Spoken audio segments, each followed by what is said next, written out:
Not Anyway. about what I was about to talk about. Yeah, live. We're not going to talk about what we were talking about. That's all there is to it. Oh dear. Not going to happen. Just to say, meatball doesn't work that way. No, it doesn't. That's simple. I'm fine. I've had my violence and my biscuits for the morning. I'm good. Have you? You're all. You woke up, chose violence. I woke up, chose violence. No, I didn't chose violence. Violence chose me. That kid I was just telling you about, Russ. That kid I was just telling you about. He was scary. He was some people was are just scary kid. He was only 15 or so, and he just lost it. You can see the difference between those people that are up for a fight and those people who are just talented. There's talented mat fighters and then there's brawlers, and they're two different things. Well, he lost the basic fundamentals of karate too. It's not about strength; it's about control. But he stopped doing the karate moves. He started punching and kicking, and he lost control. Yeah. There's always fun. You see a lot of there's like a world karate thing now where it does kind of get into a little bit of a brawl.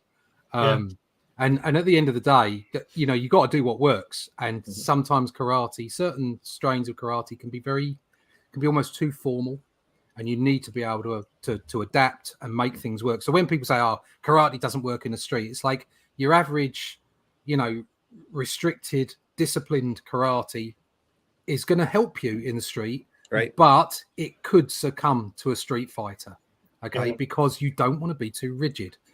Karate isn't just about sitting within those rigid guidelines. It's about learning new techniques. It's about opening yourself up. And the association and the club that I work with, we get all kinds of different people in from MMA, from Kung Fu, and all kinds of stuff. And we do mat work, floor work as well as mat work. And the idea is that you keep yourself open. If you make karate a broad church like that, then actually it is incredibly useful when you need it. So, but you must be disciplined and you must be respectful. Otherwise, you can leave.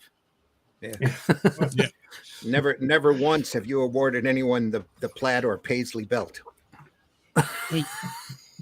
For martial arts, you definitely should learn how to defend yourself even against a street fight for sure. Like if you're going to get into situations where you're in the formal training is one thing, but eventually you're going to encounter somebody with pocket sand.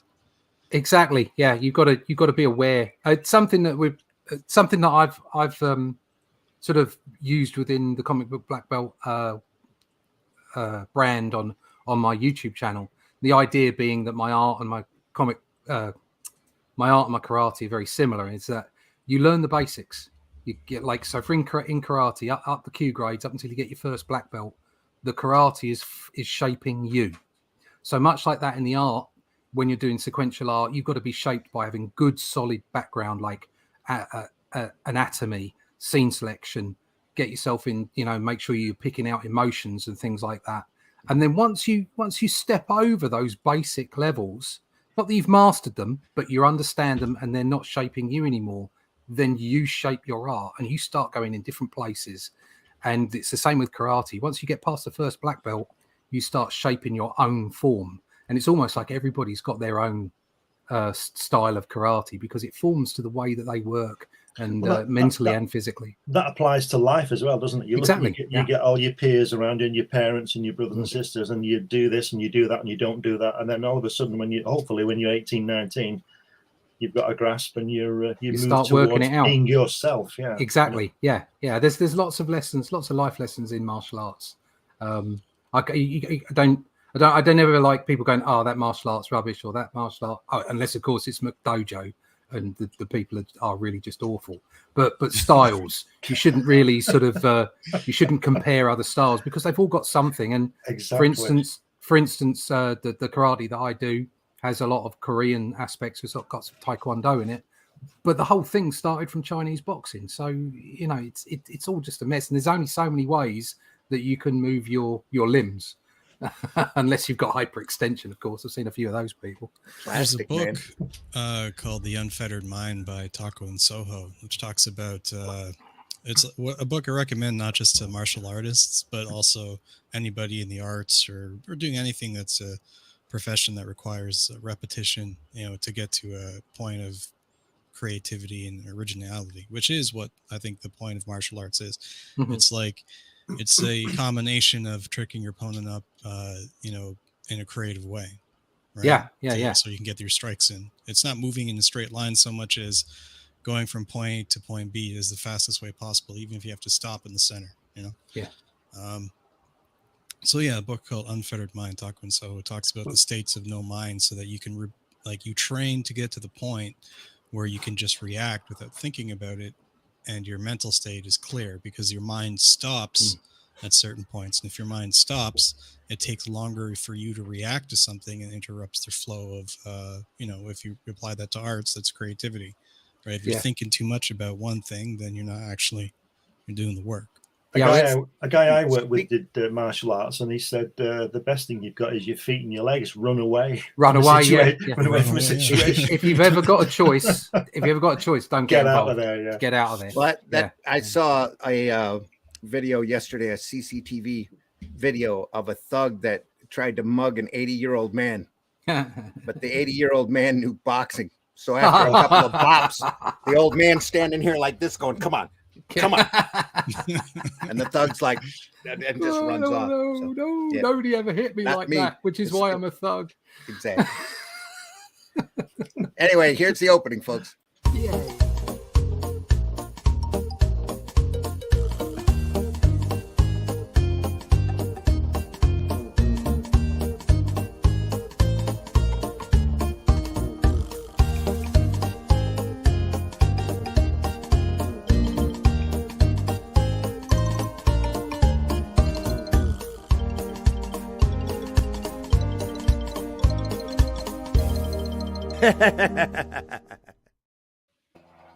Come on in, folks. It's Sunday Funnies. It's Sunday, the 25th of June, 2023, and we're here to talk comics. So come on, or try to talk comics. Come on in. Is it warm? Is it warm where you are, Randy?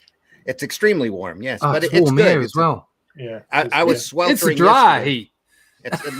Ours is not a dry heat. We're surrounded by lakes here in Michigan, so it's far from dry, but. I was separating a large shirt order yesterday in my garage with no air conditioning or anything like that. Just sweating like a beast. I've got a fan.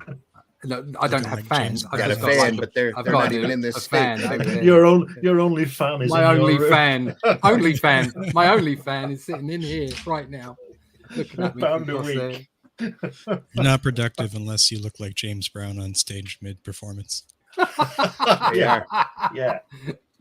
How he slides, I don't know. I know, it's fantastic, isn't it? His feet sweat. That's how he slides. Slip sliding away. Oh dear. Bullshit. That's to be prepared, kids. That's what you're getting today. We're just past the 8-minute mark, so that was safe. Anyway, that was good. Yeah, it's all good. Come on in, folks. Sunday Funnies. I'm your host, Randy Zimmerman. I've been doing this for a long time. Glenn's been doing this for a long time. Russ has been doing this for a long time.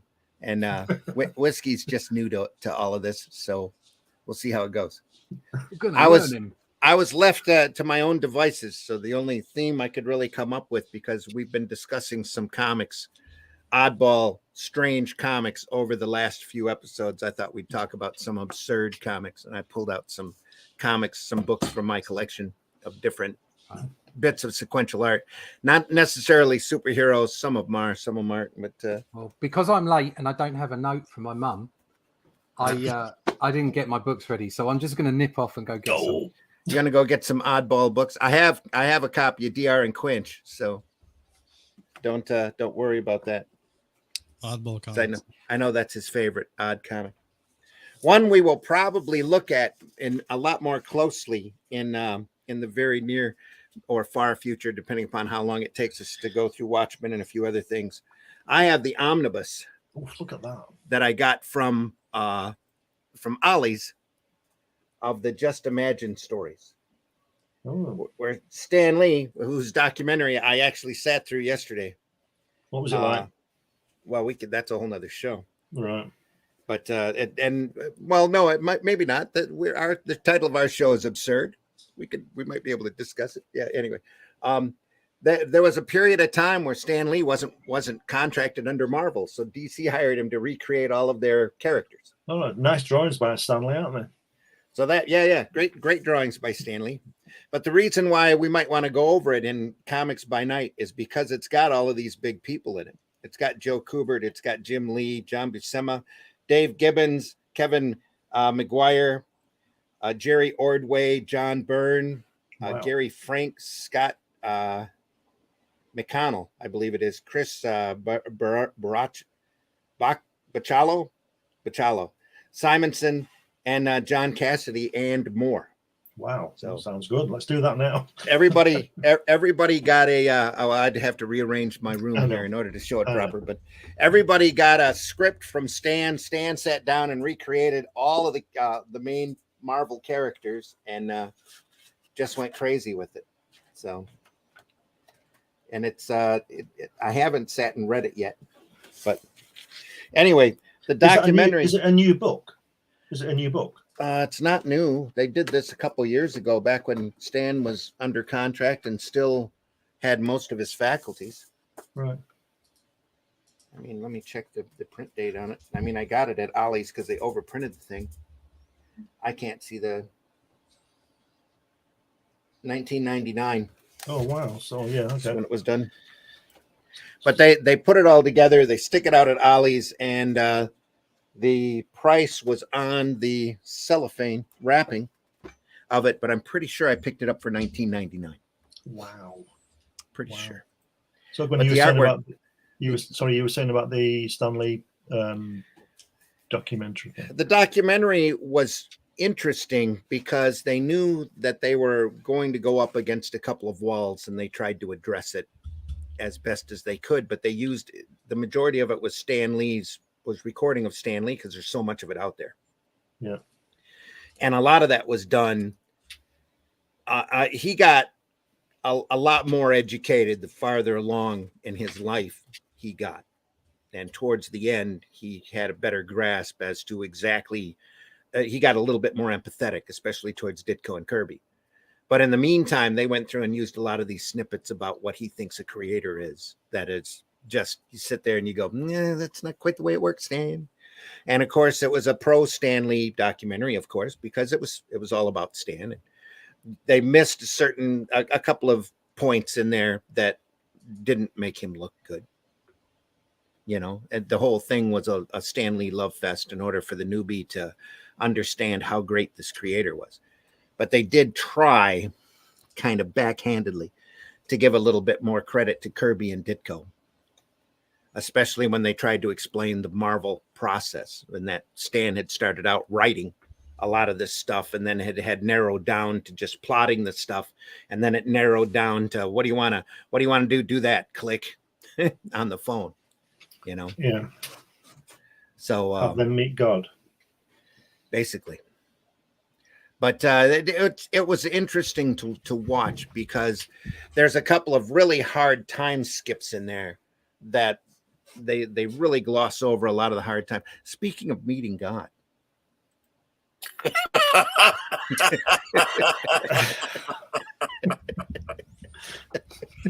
How you doing, Scott? Hey.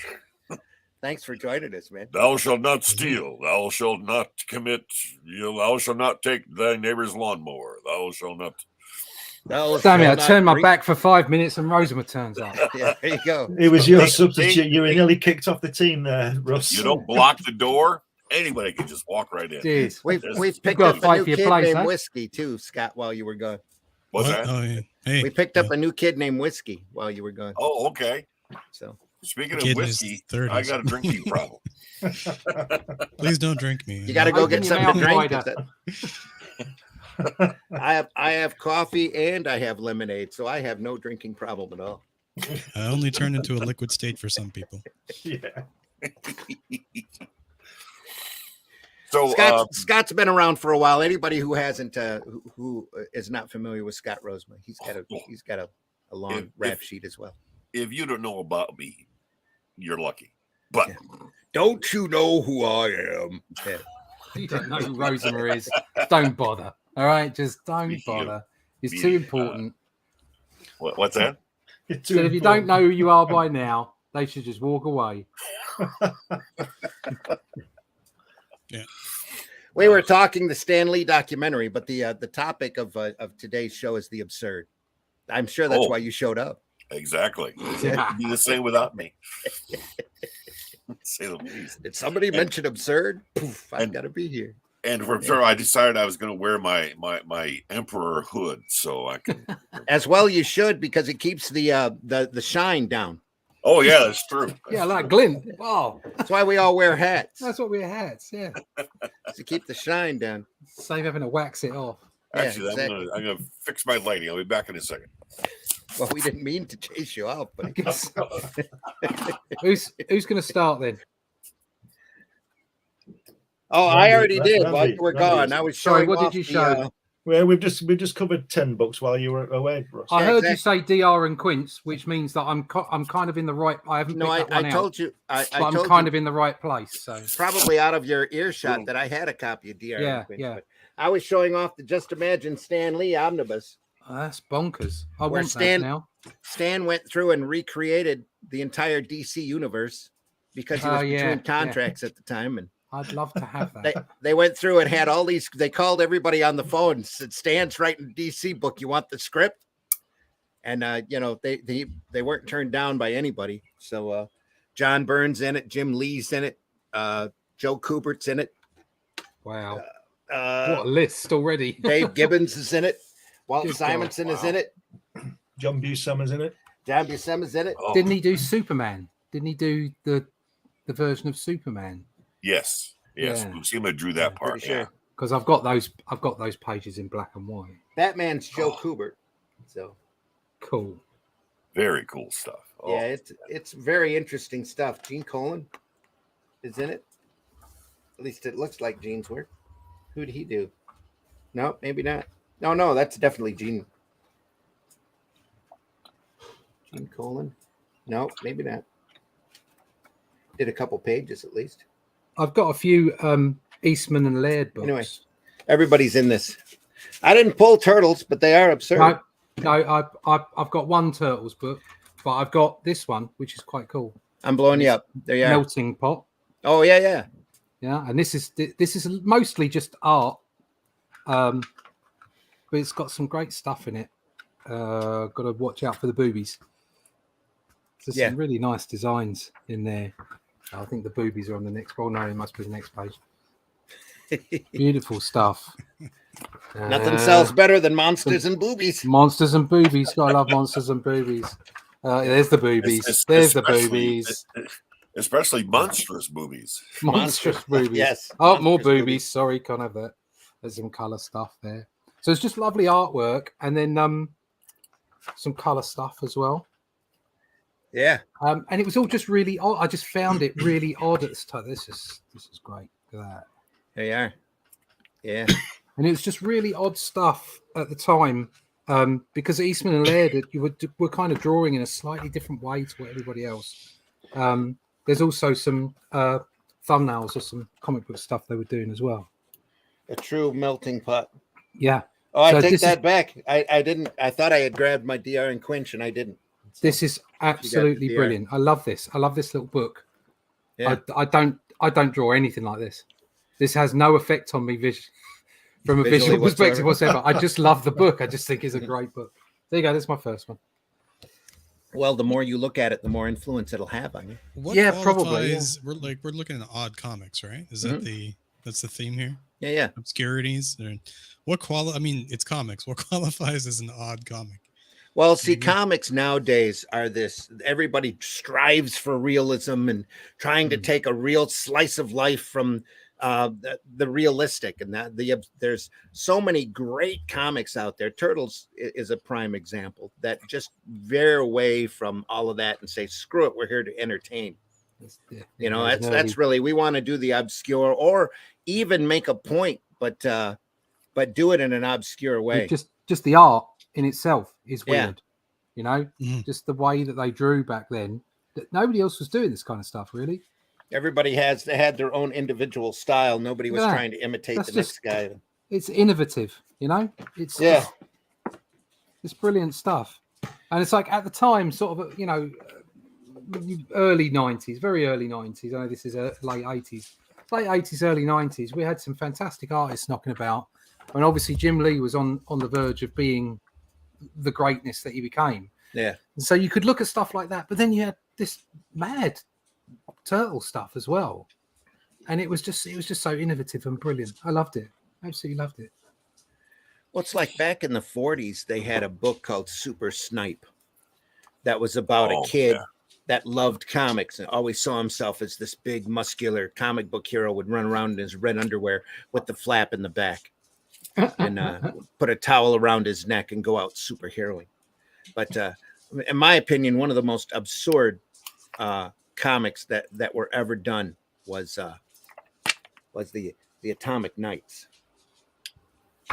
Oh, nice. And I love describing this. This is a horribly printed book. It's got a beautiful binding, hardback binding on it, but it's got this atrocious newsprint printing in it. And it's literally after the Holocaust, where a group of scientists run around in a radiation deflecting armor, riding large mutated Dalmatians. That's amazing. Look at that brilliant. Look at those word balloons on there. One guy says those strange plants emitting an eerie blackness that's spreading over the entire earth, and the other guy says we've got to destroy the plants by burning them. And then the other bad guy goes, we cannot allow the atomic knights to destroy the secret weapon we are using. Absolutely genius. You don't need to read the comic now. Are they moles? It's just classic stuff. Randy, are they moles? Yes. Yeah, they're little. They're blue. They're not just moles, dude. They're blue moles. That's fantastic. They're the worst kind, aren't they? Blue moles. Oh, yeah. An amazing Atomic Knights adventure when the Earth blacked out. Especially when they've got human hands. Yes. Not only that, but look at the artwork here. The artwork's by Murphy Anderson, who's probably one of the best inkers ever in comics. Yeah. It's cracking stuff. I had a blue mole once. I had it removed. So there you go. Absolutely. Just some great oddball stuff as they fight radiated. They fight large plants that attack them. All in suits of armor. It's wild. That is crazy. It's incredible stuff.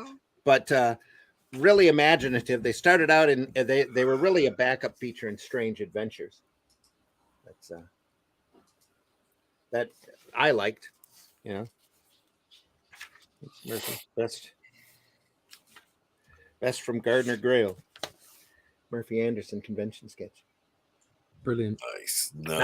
Murphy Anderson. Not real, but yeah. I've got Murphy's signature. I emceed a panel he was on one time. Oh.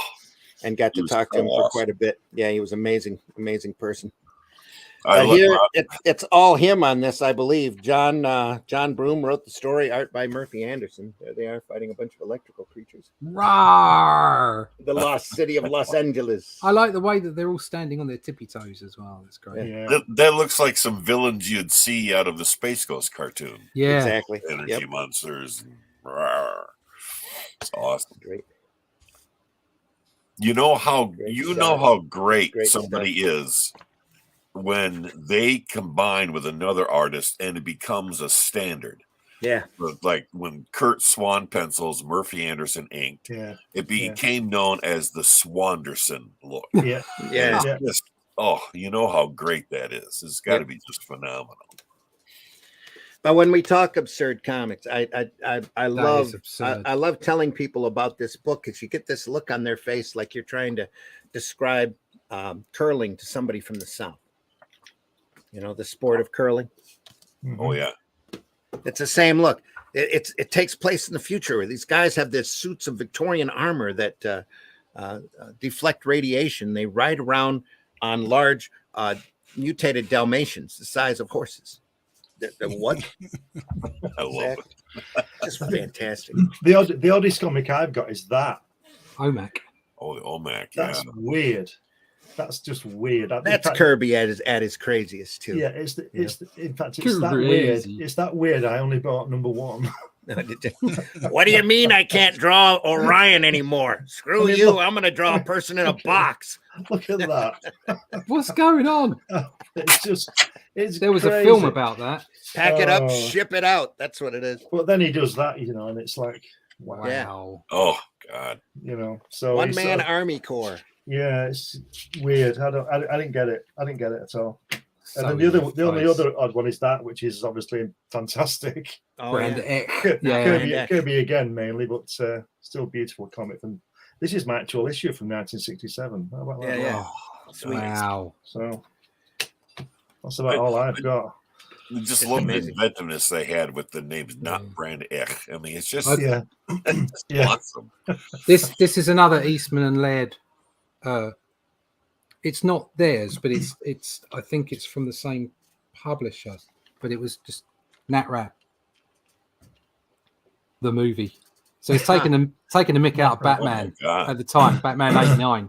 Oh yeah. But the artwork is beautifully comedic. Yeah, it's fun. Really nice stuff.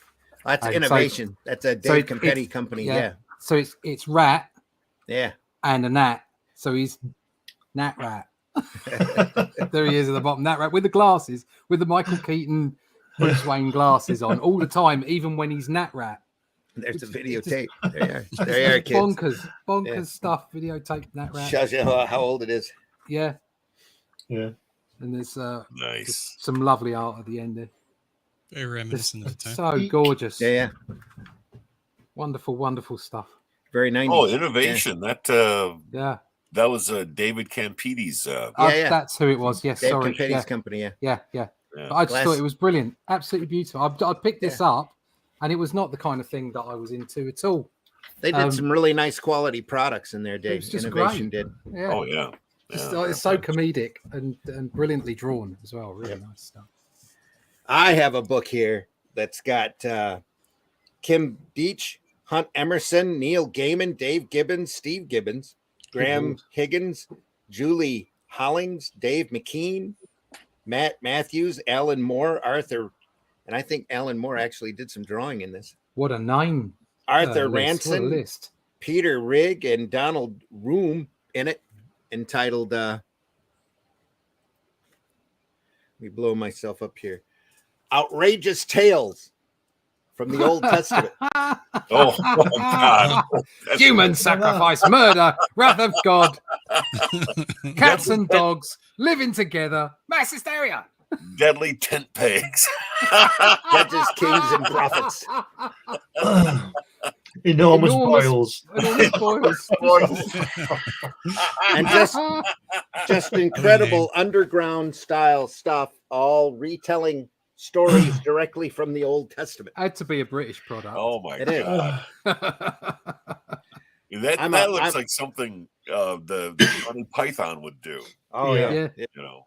I'm a huge fan of Hunt Emerson's work, and he had another absurd book. I've got in my rack here. It take me a while to find it. I reckon you can draw a direct line from Monty Python's Flying Circus to 2000 AD. Oh yeah.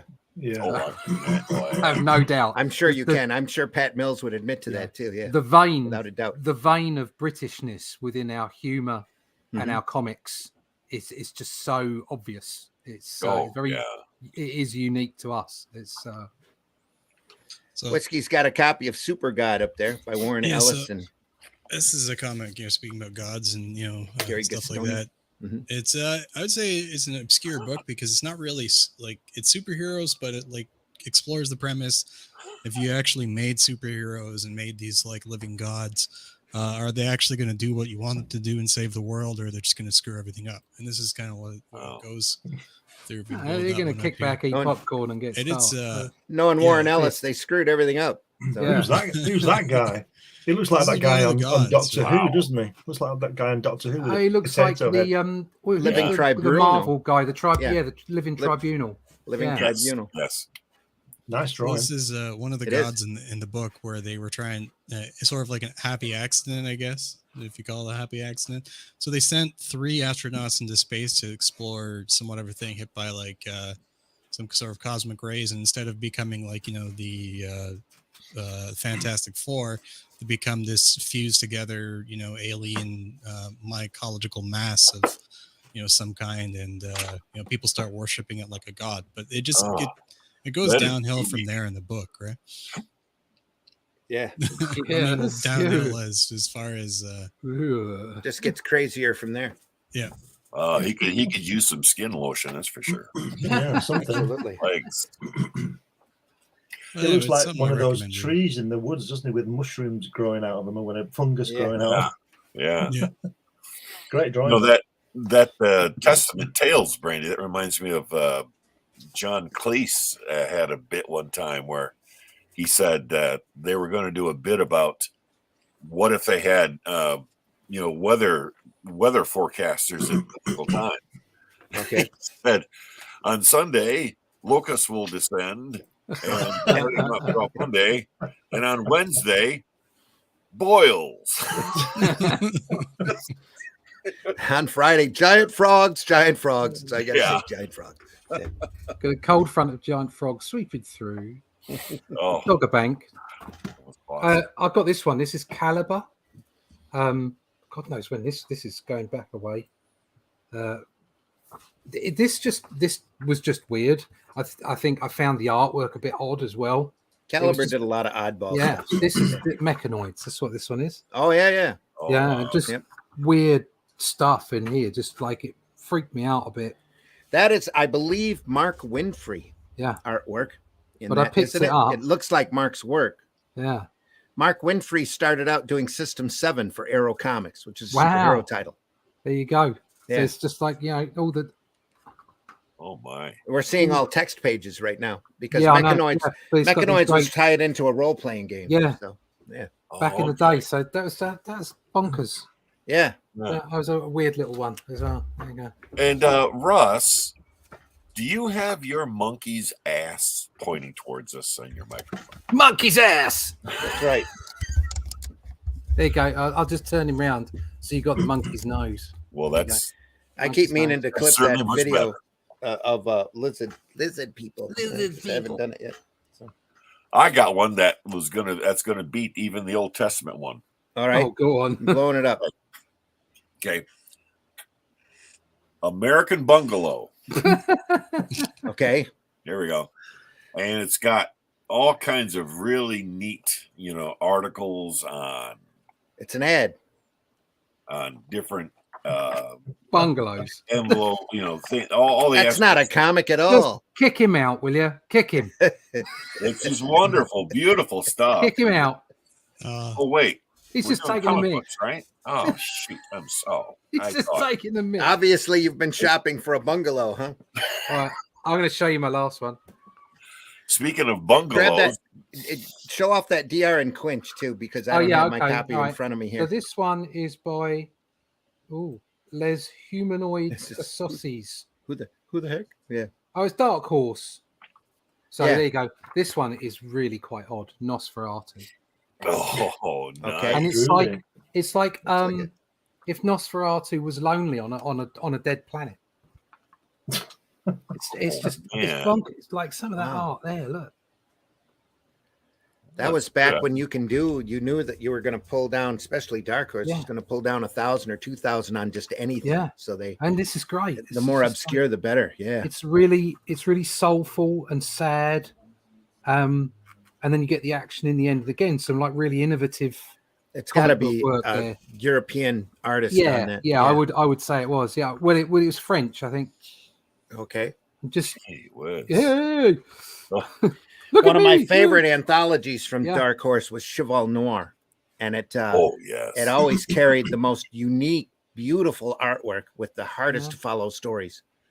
And this is just phenomenal stuff. Weird, though. Yeah, and the graphic. Oh, that's Droulet.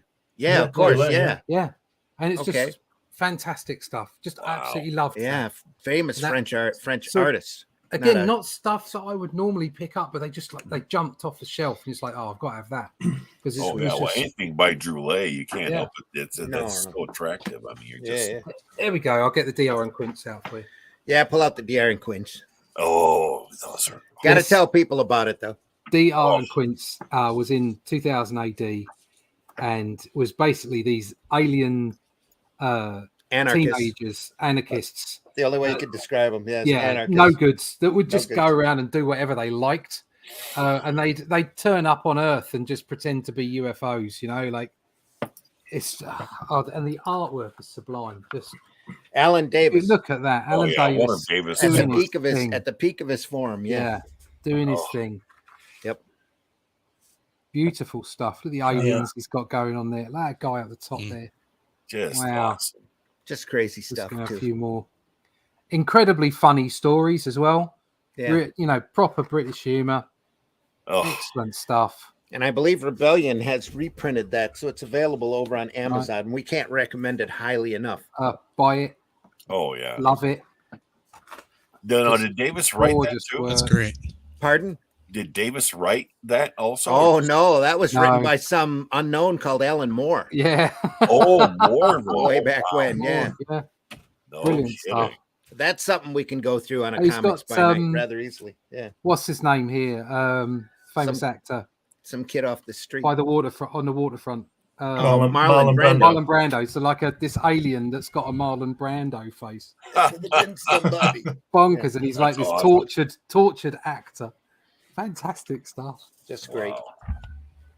Reminds me a little bit about. And there's Clive James, Glenn. Yes. Clive James. I can see him. Yeah. What are you saying, Whiskey?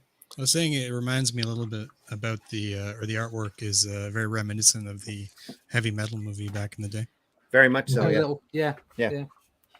But that's got a lot of that influence running through it. So there was a lot of humor in 2000 AD, even when you weren't expecting it. Yeah. There was a lot of very dark humor, but that was out and out a comedy scenario. Do you know what I mean? Political though, wasn't it? Yeah, but that strip was definitely all out comedy. That was what it was after being. Yeah.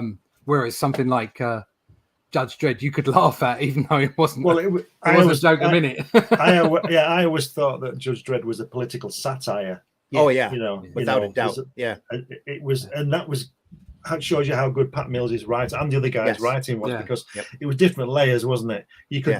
Kids could read it and it was good, and then we could read it as adults and it was that's a bit cheeky putting that in, and all that kind of stuff. But excellent. It's the kind of genius subtlety that people don't get anymore.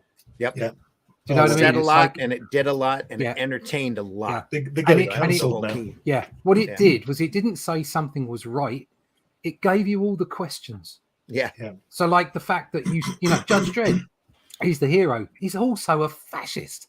Okay, did you just put judges out on the street and they can just kill people at will because they've broken the law? No retribution, nothing. And yet he's the hero. Trial, You're always on Judge Dredd's side. Yep. Okay, so the whole thing was like this sort of horrible anarchy, and yet it was a fantastic strip drawn by some of the best artists ever, and there was subtlety in it. It was asking you the questions. It was saying what's right about this, what's wrong about this. Who are the good guys? Who aren't the good guys? And people just don't get that. Not currently. We're not seeing that currently. I think it will come back, but we're not seeing it currently. And it's really kind of too sad, very sad, because nowadays here in America, sometimes we have things like that happen. Cops just killing people. But it's not. But not just that, but we have that level of absurdity all the time on the nightly news anymore. Exactly. You sit there and you go, "Really? What?" You never hear both sides of any story anymore, because someone will always use one side to their advantage. Yeah. So and that's what entertainment and creativity like 2000 AD did. They taught Gen X. Okay, they taught Gen X that the world is not black and white. That was the whole point. That was the whole point. For our audience here in the States, if you haven't seen 2000 AD, there's a great documentary, I think, on Amazon Prime right now called Future Shock.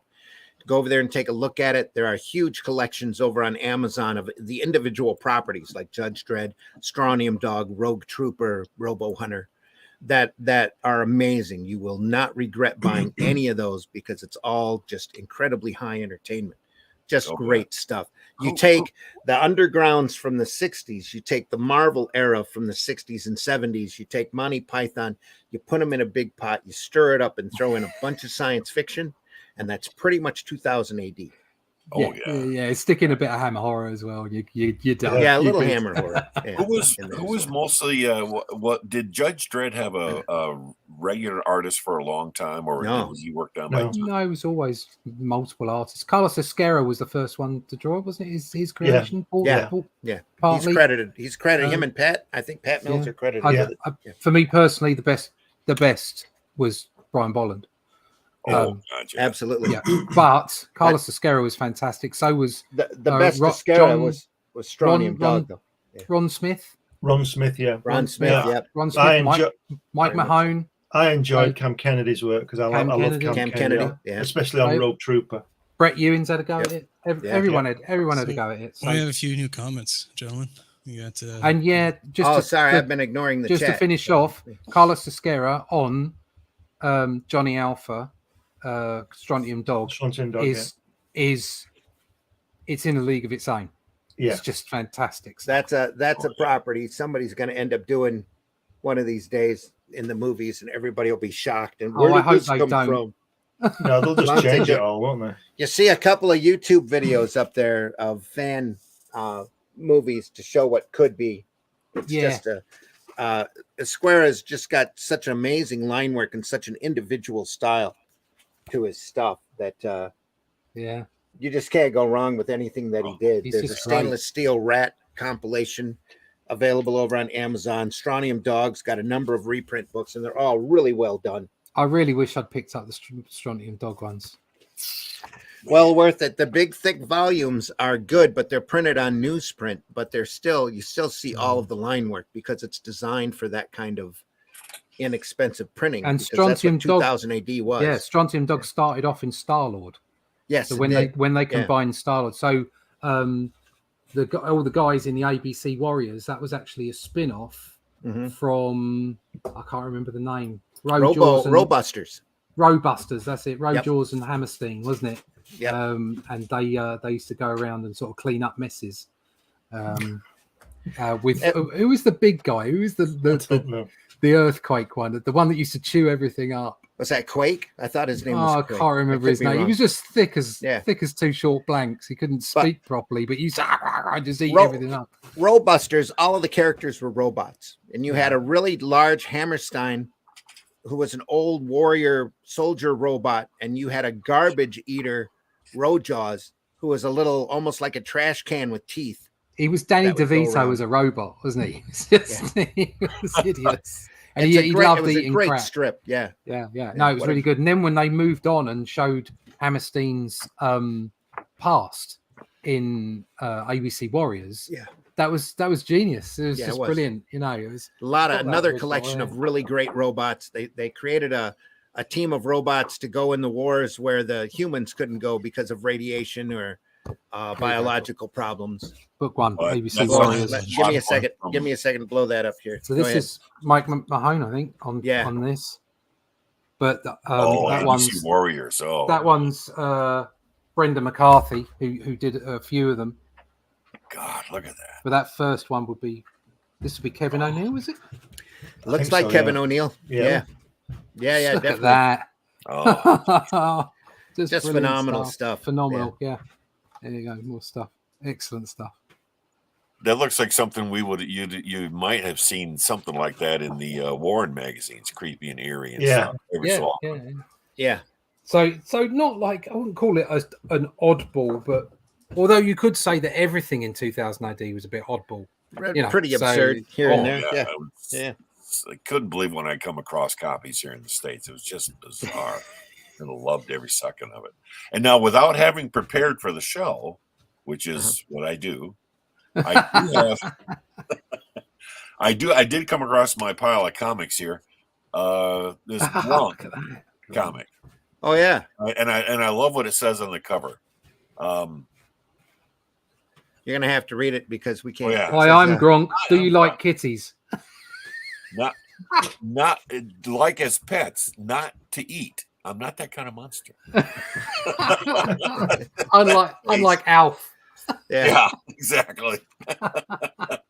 And it's just and it's fairly, it's fairly, safe kids fare inside, Oh, but it's nice. Just, just Good one colors. of those weird little comics you picked up on Free Comic Book Day. I never saw the whole series, but it's just one of those, it's one of those kind of comics that you see it and I got to get that. Yeah. Now, one of the oddest books, though, Ephraim's in the house. Ephraim, how you doing? Brad's in the house. Good morning, Brad. Thanks for listening. Hey, Brad. Brian's in the house. I think Dredd hit the hardest popularity-wise, but Strontium Dog Rogue Trooper, well worth the read as well. Yeah. Oh, definitely. There was a Rogue Trooper game for the PS2, but they redid it recently. Okay, go ahead, Scott. I was going to say, it's not so much odd, but it's one of the most unique comics, and that is classic Will Eisner Spirit. I mean, but there were so many just bizarre storylines in it. I mean, I think you can say, it had bizarre stuff in it, didn't it? Oh yeah. And it was just, of course, masterful storytelling and artwork, just phenomenal. Always the best, yeah. And and these kitchen sink reprints were just great to see. Yeah. Especially when they would add the color like they did to it. So it's really just and you might be able to find those in the dollar bins or in the reading copy long boxes at your shows too. Oh, I know, and it's such a shame because these things should be valued by everybody. But it's just DC did an archive set, and I think we looked at one here at a Sunday Funnies not too long ago.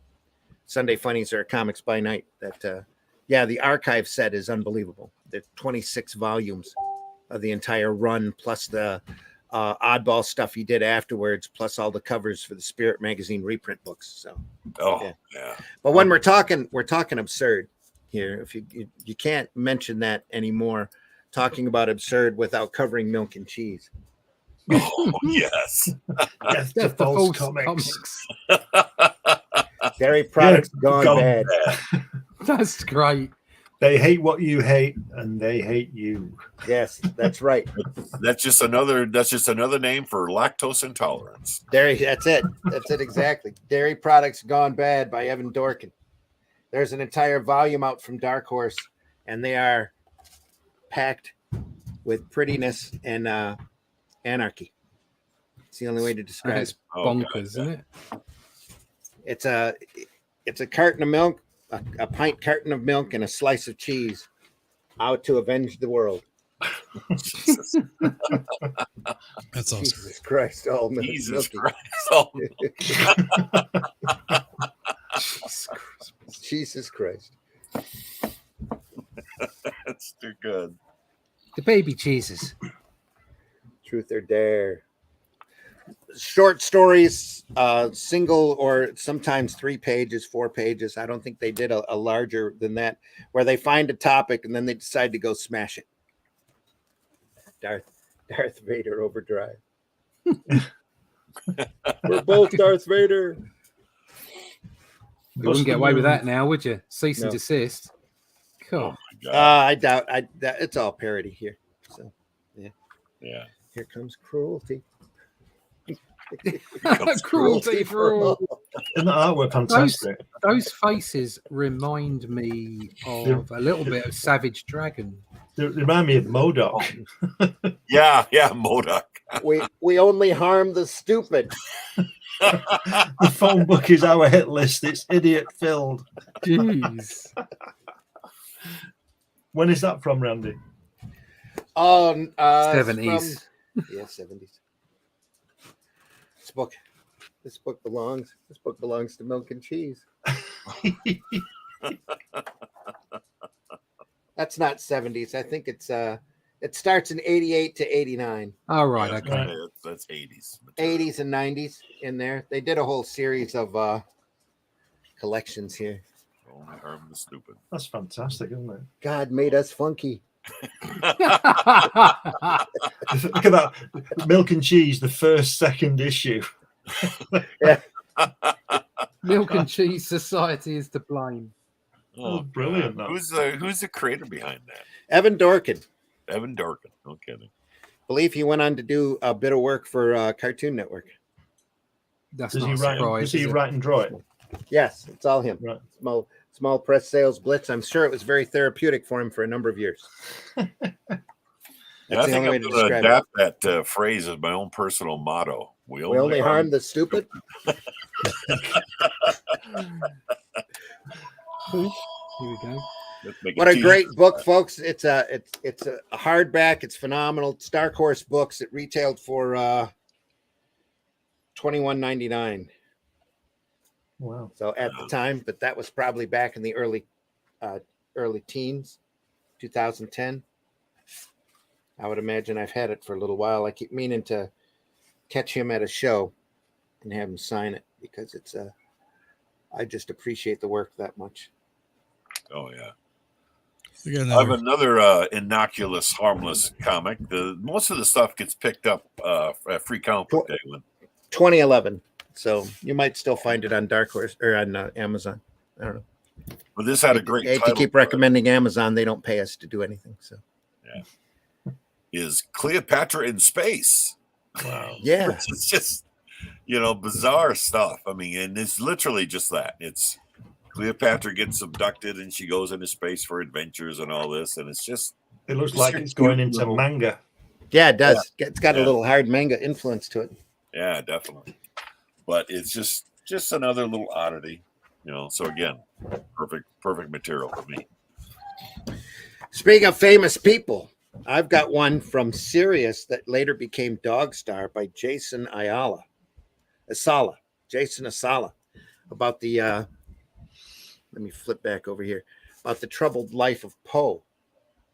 Oh man, it's like Frank Zappa, doesn't it? That guy. That's a bit weird, isn't it? That was a great comic. It was really super popular for about 6 months and then disappeared. But it's all about Edgar's adventures. Wow. In reality and pseudo reality. I'm frightened and scared. That writer should be jailed. Again, one of those great flashes of genius that few people know about. That was really good, absurd, sequential art that I really enjoyed the strip when it was out. He had a very unique style to his stuff. He was very inventive and very easy to read. Wow. I'm not even sure whatever happened to Jason, or I haven't seen him around in a long time, but I really enjoyed the book. I've got a picture of him of Poe in my sketchbook. I was able to catch him at a show.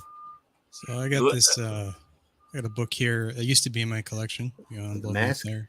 Joker Mask 104. I bought the whole series a long time ago when I was a teenager, and I really liked the art style. It was kind of the story wise completely different from a lot of the darker DC stuff out there.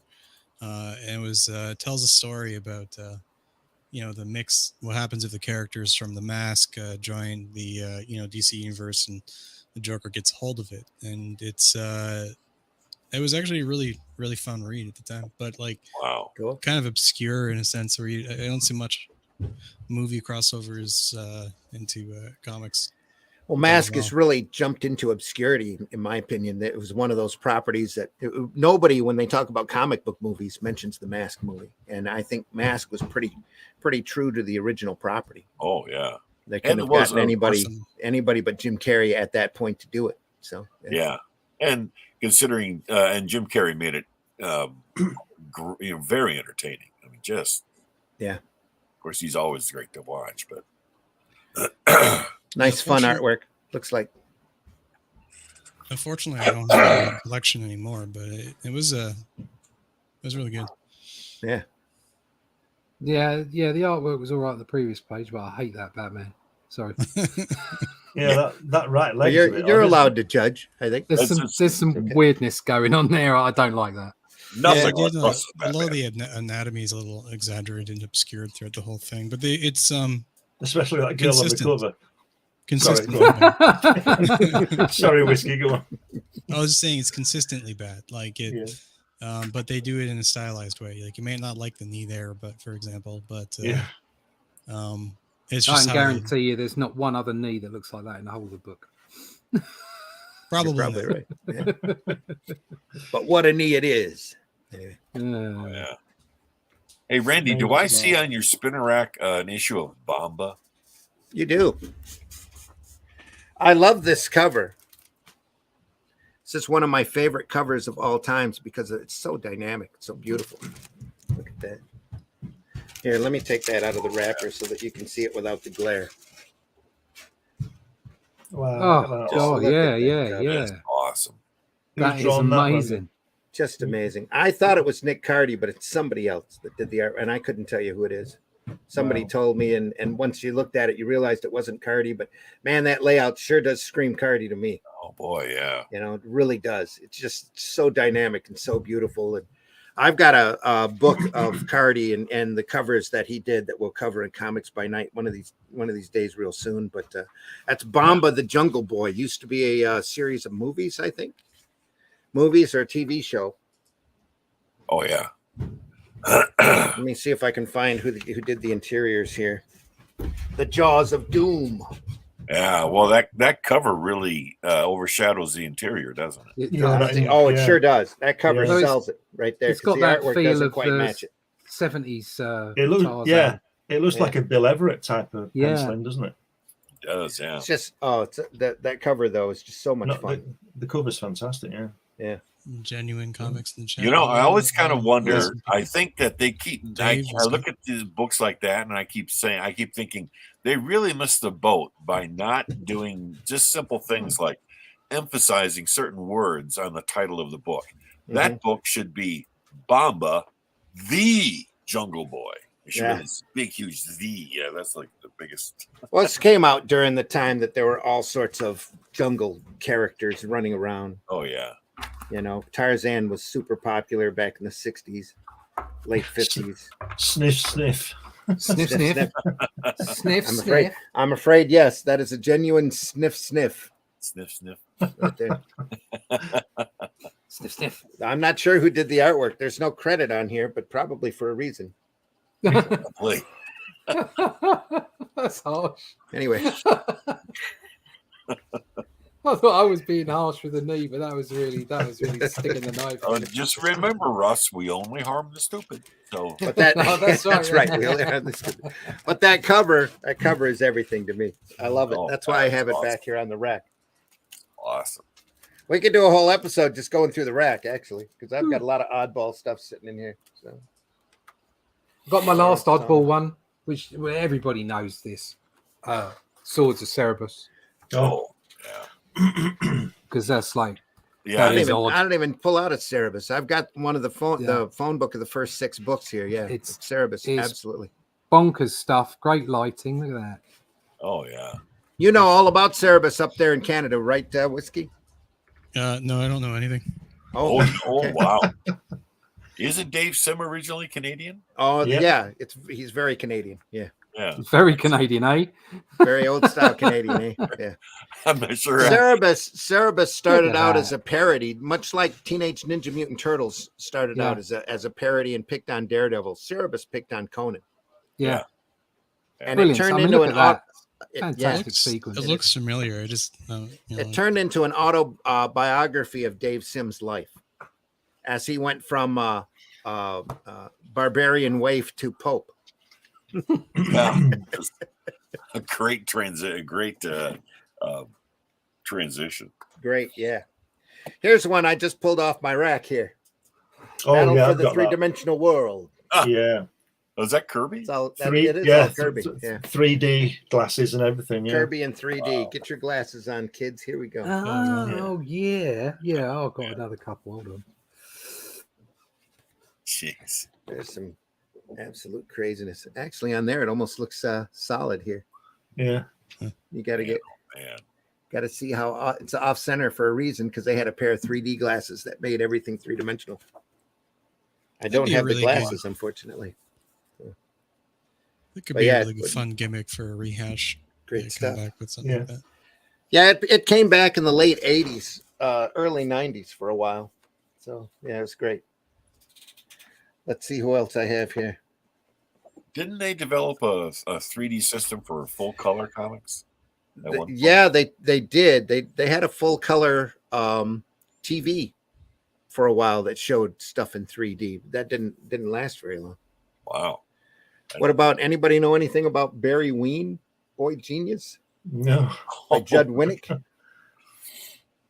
Great artwork again. Judd Winnick went on to do a lot of work for DC, but yeah, it's kind of an underground, not quite for kids story about a boy genius. Wow. That's great. Probably predates shoot.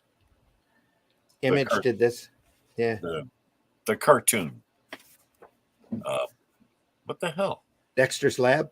Yes. Yeah, Dexter's Laboratory. Dexter's Laboratory. Yeah, there's probably a lot of Dexter in this. It does have a giant gorilla.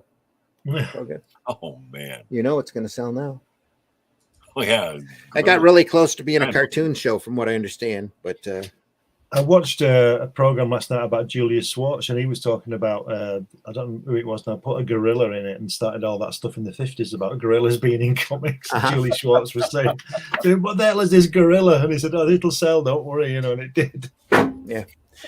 They had Julie on a quick clip that he was on the Tom Snyder program with Stan Lee, and they really made him look grumpy and evil.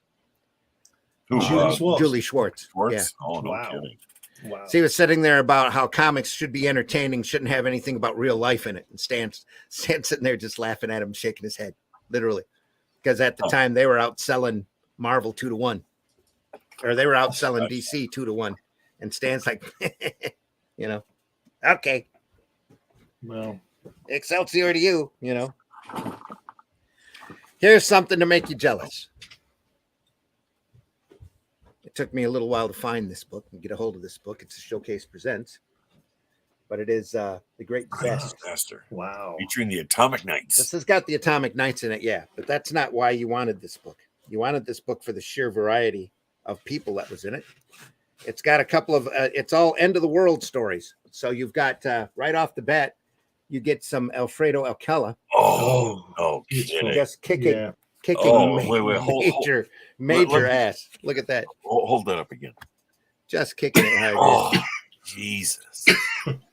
They're all after the apocalypse story. So of course they're going to include Atomic Knights because, got to try to explain that to folks. And that's a pretty large story. There's a number of stories with this Weehawken. Pre-disaster warnings, Weird War Tales. It's got The Day After Doomsday, more Weird War Tales, House of Mystery Stories, Strange Adventure Stories. That's the Atomic Knights run. It's got Hercules Unbound in it. Oh, no kidding. That is, yeah. Isn't that Weehawk? Isn't that a Wally Wood property? Or am I thinking of something else? The Hercules Unbound, though, is Wally Wood. Oh, Jesus. Wow, look at that. So Wally Wood inks over top of somebody, and I think Wally might have drawn an issue or two of it as well. Let me see. This is Jose Luis. Oh, this is Jose Garcia Lopez and Wally Wood. Oh, no kidding. Look at that. Jesus. Just amazing. Look at those legs. Aren't they fantastic? Look at man. Wow. Just Jose Garcia Lopez is just amazing anyway. And then to have a great inker like Wally Wood on top of him, it's just oh yeah. Just the artist Garcia Lopez was. Oh man. But this showcase volume was listed in Amazon, and then DC decided not to do it. And then I think Amazon came back and told them that they should do it. And everybody complained because it reprinted it's got all the Hercules Unbound and all of the Atomic Knight stories in it in the same place. And all of this phenomenal artwork at the front, like I showed you before by Alcala, and it's just great stuff. Wow. Oh man. Look at the length of that guy's arms. Yeah.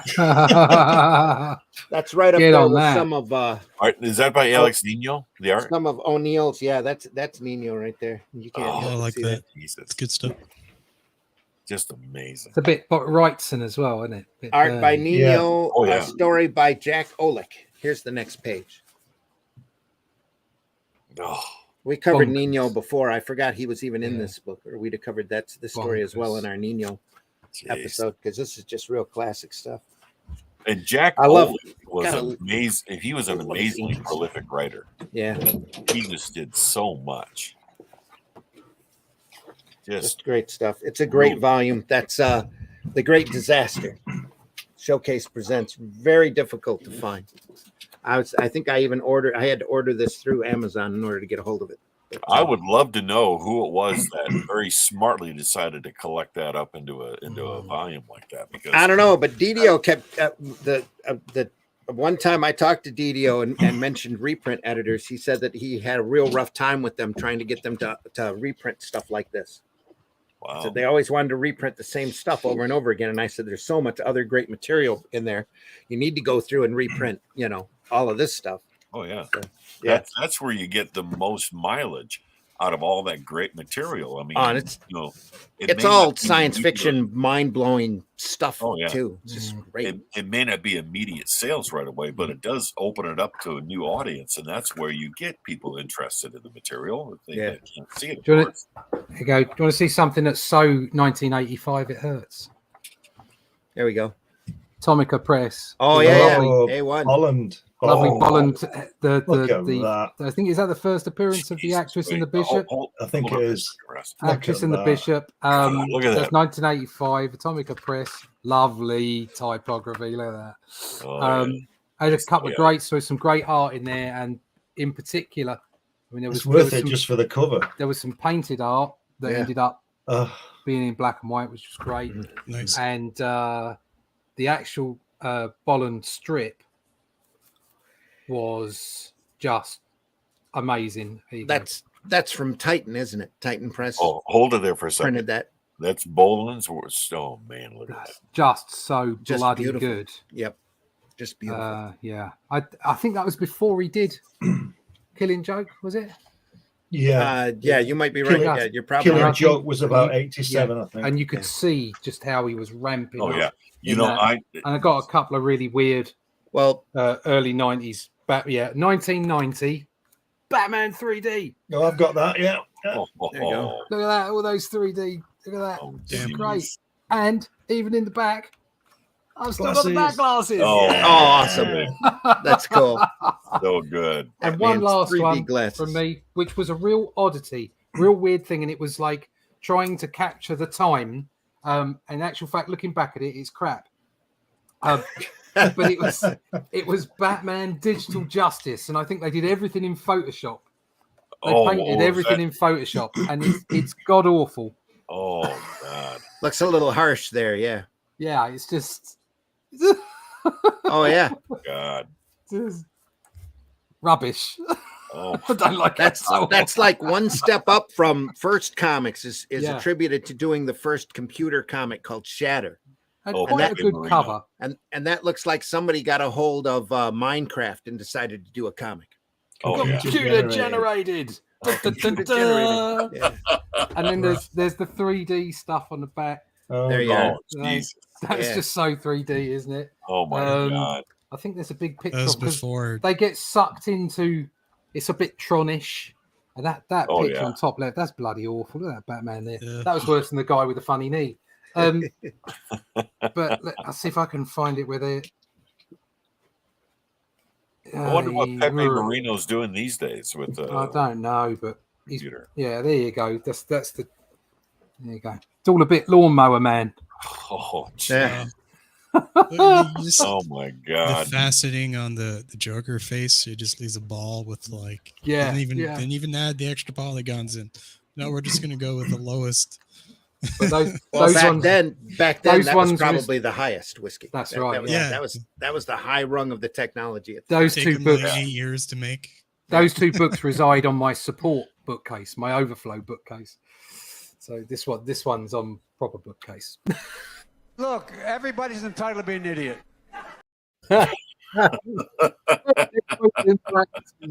brought to traditionally.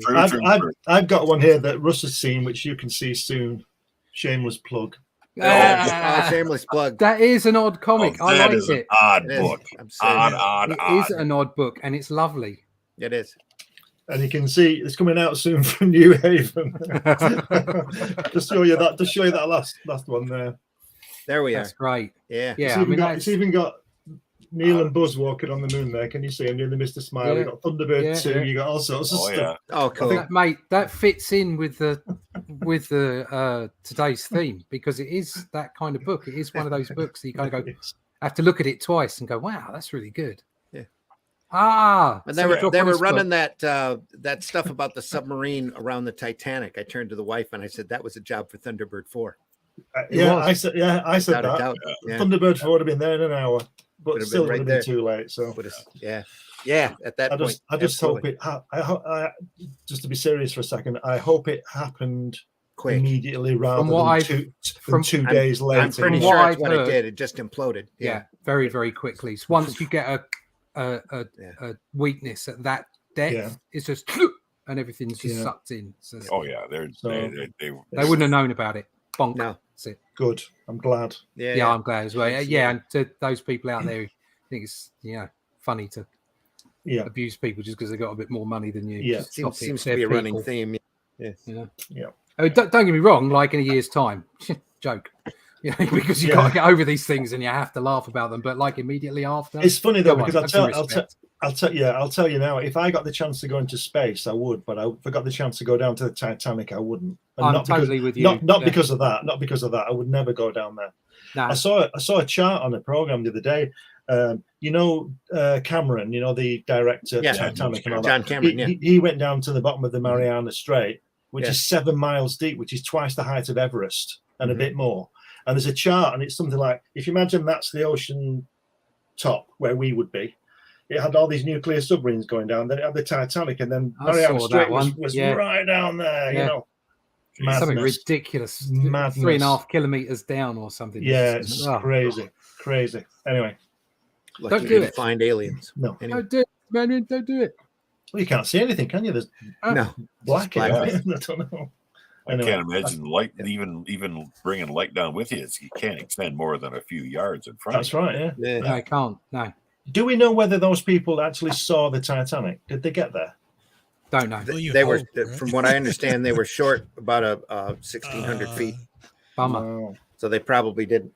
Apparently, some fish, like you go down to this like halfway level, which is called the midnight level or something. It's before it gets or the twilight level or something. And because of the wavelength of light, fish down there are like coloured red, so you can't see them. Really? Huh. They're red, but you can't see them. Yeah, wow. It's just bonkers. And then when you go all the way down, it's like they're phosphorant. Sorry, and so they make some of them supply their own light. Yeah, bonkers stuff. Which is wow. And bonkers like Super Dinosaur. Bonkers. Super Dinosaur. Look at that. Now that. It looks like he's got Space Ghost armbands. Yeah, that is a bloody comic. Oh, there we go. That is a comic. I love the fact they've given him big arms. These little ones don't work. Oh, that's awesome. Jason Howard, who actually lives locally here, or did last time I knew. Doesn't live too far away from you. Gotta love that. Did the artwork there. The Robert Kirkman did the writing. Probably some of the most original writing he's ever done. And most imaginative. It's about a dinosaur who is super, and the little kid that created him.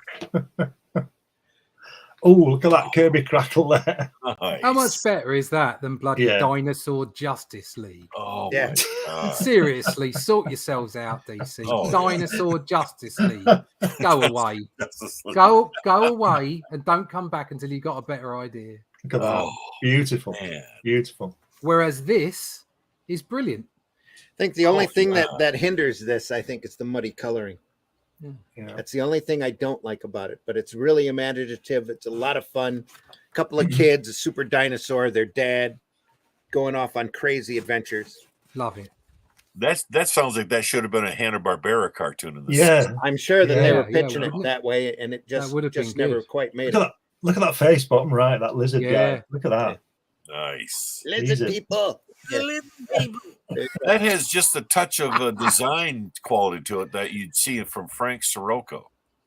Yeah, and Jason Howard is really an underrated artist. He did Wolfman as well with Image. Simple lines. He's got really a great, nicely done. Yeah, he's got a great command of lines. Just beautiful. Fabulous. And who's does he do his own colors? Beautiful work. I'm not sure. Let me check. It's created by them. No, yeah. Jason Howard's attributed to the colors too. Well, wow. Because I find if you do your own cut, so for instance, he's got like simple colors going on there, but they're put together really well. Yeah. Oh yeah. And I found that on the lovely. I found that on the Only Death Can Save Us stuff I was doing, is that I could do simpler inks because I knew what I was going to do with the colors. Yeah. You know, and it all kind of came together. Whereas the Cull stuff I'm doing now, or the Doctor Who stuff I did recently, I'm not doing the colors myself, so I'm going to make sure that the details in there, and especially for Cull because it's black and white. That's their next title, by the way. Super Dinosaur Duck. Oh, nice. But that's great. It's just lovely. That's fabulous, isn't it? Wow. It's great stuff. Very unusual. Speaking about oddball stuff, the comic book I'm working on here, I'm going to toot my own horn a little bit. Here's the rough. It's in the works, but here's the rough layout, and I just got back from the artist. Oh, it's the zombies in the stocks. Yeah. So you got like the Empire here is basically using the undead as part of their like natural resources and stuff. And it's like, you know, I got some comedic elements like in the writing and stuff. Like one of the opening lines for the comic book is that you get used to the smell. So like it tells the story of like I guess several different people in basically an expansionist empire that is under the thrall of, or you know, control of like undead lich wizards or undead wizards. And it's a lot of fun. You can see like the artwork here is it's just a rough layout. We're gonna get to the real pages in later on, but cool. Yeah. Very cool. A little bit odd. Back in the day, zombie books were odd as well. Yeah. Like hello, all you awesome people. Hello, Dave. Genuine Comics. Hi, guys. Absurdity. Basil Wolverton. Anything by him. Absolutely. King of absurd. Should pull out my Space Hawk collection and show that. I've got that back there. HR. Puffin stuff. So, folks, nice. Yeah. You know, thanks for watching. We appreciate you. A bizarre moment for me in high school when, you know, you have acne problems, you know, in high school and such. And, you know, I broke out like everybody else. And I remember making a comment with friends that I felt like I was becoming a Basil Wolverton drawing. And it just went right over their heads. They had no idea what I'm talking about. Yep. They said, like, they went, "What are you talking about, Spotty? Get stuffed." Exactly. Look at some clearer. Last episode or so ago, we were talking absurd. Here's Zippy. Zippy the Pinhead. Zippy the Pinhead. Oh, that's weird. Zippy stories. Are we having fun yet? Are we having fun yet? Zippy the Pinhead in his first collection, New Origin of Zippy. Wow. It's actually got a comic stories of Zippy. Bill Griffith. Oh no, Zippy's freaking me out. Doing greatness here. No panel borders. Love it. Absurdity at its finest. Man. And of course, Happy Frogs. Oh, Jesus. Ribbit. Ribbit. Oh yeah, Zippy he freaked me out. I mean, started out as an underground comic for quite a while, and then King Features Syndicate actually picked it up as a regular comic strip. It's still going to this day. Is it really? It is. You're kidding. Here's Zippy meets Ziggy. Oh God! Post nasal letdown. Right. I think I must be in the wrong industry. Heads. Oh no. Oh my God. That's too close. Wow. Really crazy esoteric humor. Yeah. Some great stuff. Looks like Zippy by R. Crumb there. Wow. Almost. Wow, yeah. That's amazing that it's running as a syndicated strip. That is still today, even under today's humor. I'm not sure what his syndication numbers are, but it's still out there. You still see collections coming out, 1 or 2 a month. I bought some from him not a year or so ago. He kicks them out in regular sets. I also have a copy of this, and he's the one doing it still. He does that. Yeah. This is from Slave Labor Graphics. This was quite a hit for a little while. It's a property called, let me blow that up here. Johnny, the Homicidal Maniac. Oh, I've heard of this before. It was very traumatized by name. Sorry, Whiskey. Go ahead. Sorry. A lot of the girls when I was in like late, or I guess the last couple of years of high school, were very much into that stuff. Wow. Very Edward Gorey influence, I think. Did you avoid them, Whiskey? Well, no, like during the time, like all the girls were into that, like a gothic, very goth, stuff. Like they were like, every one of them had like a backpack with like some kind of patch on it from Nightmare Before Christmas. Right? Yeah. My daughter's still a big Nightmare Before Christmas fan. Oh God, yeah, that's got an eternal following. A lot of reading, a lot of oppression, a lot of angst. A lot of goth in it. Yeah. That opening page with that phrase, traumatize thy neighbor, that sounds like a bizarro world version of the 10 Commandments, Yeah. Well, he had another property based on this kid that I liked a lot. That his kid's name is Squee. Squee? Yeah. Yeah. Squee. And he would have Satan in his closet, demons under his bed. He's a completely over traumatized kid. Oh man! But yeah, that was Johann Vasquez, who went on to do Invader Zim. No relation. No, none. It's got that line work. It looks like Mouse. Yeah, in a way. The quality, the black and white line, Yeah, I can see where you'd pull that in. Yeah. Yeah, she's long. Destroy. That's fantastic, though, isn't it? I love that. Yeah, that does have an Invader Zim feel to it too. Well, it's same guy, very tight. Oh, same guy. Yeah. Didn't he? I got to meet. I don't think so. Not that I'm aware of. But I met him. I met him at a San Diego con. Had him do a sketch in my book. And he goes, and I asked him, "Can I get a quick sketch from you? Big fan and love Johnny and Squee." And he said, "Oh yeah, sure." And he takes the sketchbook, opens it up, pulls out a magic marker, and just plops it on the page and looks at me and draws Squee while he's talking to me. How you doing? You liking the con? You doing okay? Yeah. How's that going? And I'm like, nice. and it was beautiful. It's right in the same style and everything. Just amazing. That's awesome. Just a great piece. Great guy. Now, speaking of great artists, I want to backtrack a little bit, and this is sacrilegious. I understand, especially coming from me. But Brian Boland, I think, is probably a better artist than even Neil Adams.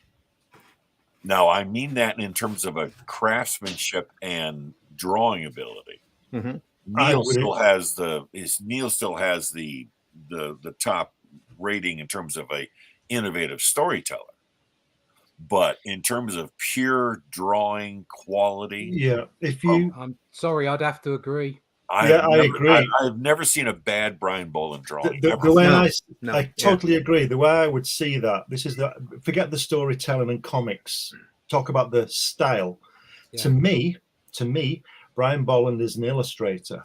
Yes. Neil Adams is a designer. Designer. Yep. Oh, sure. He would do the kind of thing that Russ and I have done, Neil Adams, all the time. Probably a bit better than we Kirby do. is a dynamic sequential artist. Yes.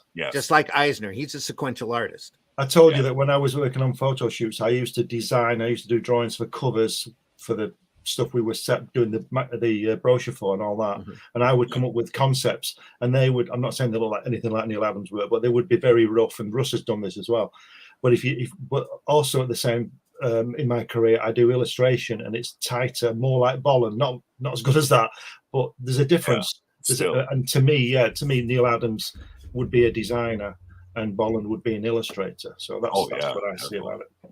I just find it. I mean, it just every time I see a Brian Bolland drawing, I literally get almost hypnotized by it. Yeah, it is so strong and so incredibly almost perfect in its draftsmanship. Every time he does something, you become more and more impressed. Yeah. It's just incredible. Holy crap! Matter of fact, I remember Bolland did a story in I think an annual or something, and it had Batman, Green Arrow, and Black Canary in it. And the splash page, I swore that had to be Neil Adams, but it was Bolland all the way, and it was just stunning stuff. If you look back at his older work, for instance, there's a Judge Dredd strip where they're doing the Olympics on the moon, and and if you compare that to, I don't know, the Judge Death strip, you can see where he improves. You can actively see it. But damn, not much. So damn good. So good. I got last one, which is quite weird. You do know this is your fourth last one, Russ. Yeah, I know. I keep thinking of I keep thinking of stuff and going back to the well. Childhood is hell. Childhood is hell. Matt Groening. Groening, yeah. You're just like, whoa. That's some great esoteric pre-Simpson stuff there. Yeah. Groening, he was. So you got all the characters. You got Binky, Bongo, Sheba, Akbar, and Jeff, brothers, lovers, or both. We don't know. Sure. That just brilliant. Akbar and Jeff are great. Yeah, and he'll do things like that was all over in alternative newspapers for quite many. I'm not even sure if it's still coming out. It's like you do stuff like this. Is like, where's Wally? Right? There's Akbar and Jeff are in the middle there. That's right. Wow. You know, Groening. I remember he was saying one time years and years ago, he doesn't bemoan his success with The Simpsons, certainly, but he always hoped that. That strip, Childhood is Hell. Yeah. He always kind of hoped that would be the thing that would. I think we all do that, don't we? We all wish that the other piece that wasn't as successful was the better known. I think we all do that. I haven't got anything that's that successful, so I don't know. Yeah. I found that it's always the work that you hate the most that you sign the most. Maybe. Yeah. Because I've had people bring stuff up to me, and I'm like, okay, I did it. I don't go to conventions anymore. There's not.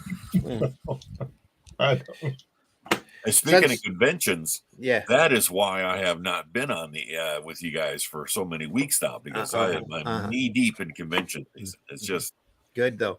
Oh yeah, it's just got back from North Carolina Heroes Con, which is the most amazing show. You do real good there. Oh yeah. It was amazing. I mean, the audience there. It's the purest comic book show. Yes, in the country, pretty much. Yeah. Oh, and the artist alley is amazing. I mean, they're literally. If you go to any con, you have an artist alley, and you might have 20, 30, maybe 40 artists in the artist alley if it's really good. Heroes Con literally has several hundred artists in it, and it's the who's who. I mean, you had everybody. Yeah. Oh, it was just, God, it was amazing. Didn't they say that so many people have been pulling out of Comic-Con?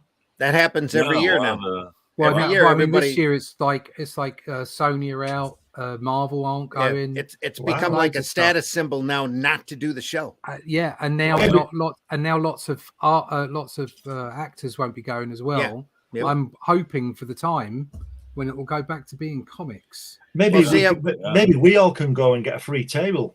No, that's not the way that works. But I haven't been there. I haven't been there since literally 20 years. 20 years. I was there. The last time I was there was 2003 when I was gophering for Bernie Wrightson. And it was a literal madhouse. That's why I was there. I was running interference and I was showing off original artwork, keeping an eye on the originals to make sure they weren't, disappearing off the tables, because it literally 20 minutes to walk from one end of the hall to the next if you didn't stop. And that's walking as fast as you could and bobbing and weaving around people. Man, oh man. So I would go get him coffee or get him whatever, and half of the time I was there, I was allowed to go around and show off my own stuff. But I got to meet through Bernie a lot of really famous people. Oh God, I bet. That would all come up and say hello and shake his hand and that kind of thing. And just it was just a great time. But it was a solid madhouse, and the logistics of getting in and out of that place, the unions had such a tight hold on the procedure that it was absolutely ridiculous. They literally gave you an 8.5 by 11 sheet that's completely detailed on how you are to act loading and unloading. And if you were to deviate from that, you were causing problems. Oh my God. And you will do this, you will do that, you will we had to unload. We weren't even able to unload at the table. We had to unload on a pallet that was provided by the union. We had a specific number in our package that had the table number listed on it. We had to shrink wrap the pallet so nothing dropped or fell off, and then apply the number to it. And if it was applied correctly and everything was wrapped up right, then the union person would come with a forklift, lift it up, take it to our table and drop it off. Wow. But we had to not just pack the truck, we had to pack the pallets actually, and then unpack them when they were dropped off at the table. But the union was there every step of the way in between. Wow. It was insane. I don't go to conventions anymore. I don't get invited. And that was 20 years ago. So now it's got to be 3 times as crazy. Oh my God, I don't get invited anyway because nobody knows who I am. So, and there's no point in, like, you turn up and you pay however much money it is for a table, plus if you've got to get a hotel room and all the rest of it. You turn up at Artist Alley and there's Mike Collins or Brian Bolland or whoever it might be down the other end, and you're thinking, well, I ain't going to sell anything. Well, and the convention those guys center, are there. Do you know what I mean? So it's just not worth paying for the table anymore. Yeah. Certainly from my perspective, nobody's got a clue who I am anyway. And you don't get invited because nobody's got a clue who you are. So it's like, I'll stay at home and draw instead. The convention center is a half a mile long. Oh God! And it's if you can imagine, the main show floor was 5 aisles deep, 40 aisles wide. Good Lord! How many aisles? 5 aisles deep, 40 aisles wide. Oh, Jesus! So, and plus the second story had all of the conference rooms. Half of it was conference rooms, and the other half was Artist Alley. Man, on the second floor. On the second floor, literally a madhouse. Yeah. Wow. And you were wall-to-wall people the whole time. So, during the pandemic, it had to have just been a no for so many. Plus, now they're at the point now where they keep count of how many tickets they sell. The fire marshal is right there to make sure that only a certain amount of people are let in at a time. And they sell out unbelievably quickly, or they always have in the past. Plus, the hotel rooms are gone in about 15 minutes. Oh, and all the hotels open up their rooms at a specific time, right at a it's almost like they all stand there with a stopwatch, and then they let everybody in, and it's all filled up within 15 minutes. Well, I foresee it's going to get a lot easier in the next couple of years because, I think the films, the cinema is going away. The thing that really started it was Lucas brought Star Wars people to the fans back in '77. That's what started the shows being media shows in the first place. Well, that's true. It built out from there and then just exploded once Hollywood realized, that's how you make money, is by showing this stuff off early at shows or at conventions. Boom, everybody crowded into San Diego. And they've tried to build a big show a number of times over in Vegas, and they just can't do it. Yeah, I know I've read several promoters, they talk about how big the space is in San Diego. Yeah. And some of these Vegas promoters saying, I got space twice that size in Vegas, which I can believe. Some of those hotels and casinos. And of course, you can't put a regular show in Vegas because Vegas is its own entity. Then you got to fill it up with the Actors Zoo, so that people can come in and get photographs and get signatures from the actors. New Orleans is the same way. You can't do a show in New Orleans because New Orleans is its own show. Oh yeah. There's just so much going on down there, and so much, everybody wants to go to Bourbon Street. Yeah. I did one show in New Orleans before Katrina hit, and the high point of the show was Bourbon Street. Oh yeah, you can't compete. You really can't. The last convention I went to was in London. I don't know whether Russ went to those about 10 years ago. Or the LCSSs. Yeah. Yeah, I was 12 years ago. I was at a couple of them. Yeah, I was doing crikey at the time, and it was just a total waste of time and money. Really? Yeah. Fortunately, I was there and got paid to be there. Right. Because I was with Marcosia at the time. Cool. And I was launching books, so they kind of helped me out and what have you. But no, if I'd have been there on my own, that's Marcosia though. They're great people. Oh yeah. But Harry Marcos is good. Yeah. Is there any kind of a theory as to why the movie people are backing out of San Diego? Money, because they're not making money anymore. Everybody's poor now. Yeah. Oh.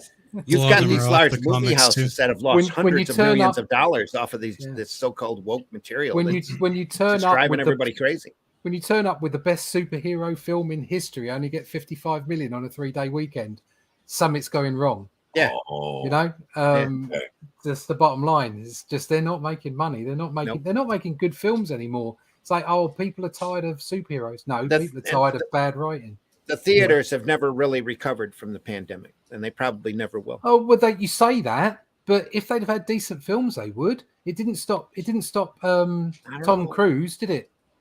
That's very true, but that was kind of a phenomenon when people wanted desperately to get out of their house. And it didn't stop Mario recently, which I think apart from Frozen 2 is the highest grossing animated movie ever. Yeah. Oh, the Mario Brothers movie. The Mario Brothers. Oh, no kidding.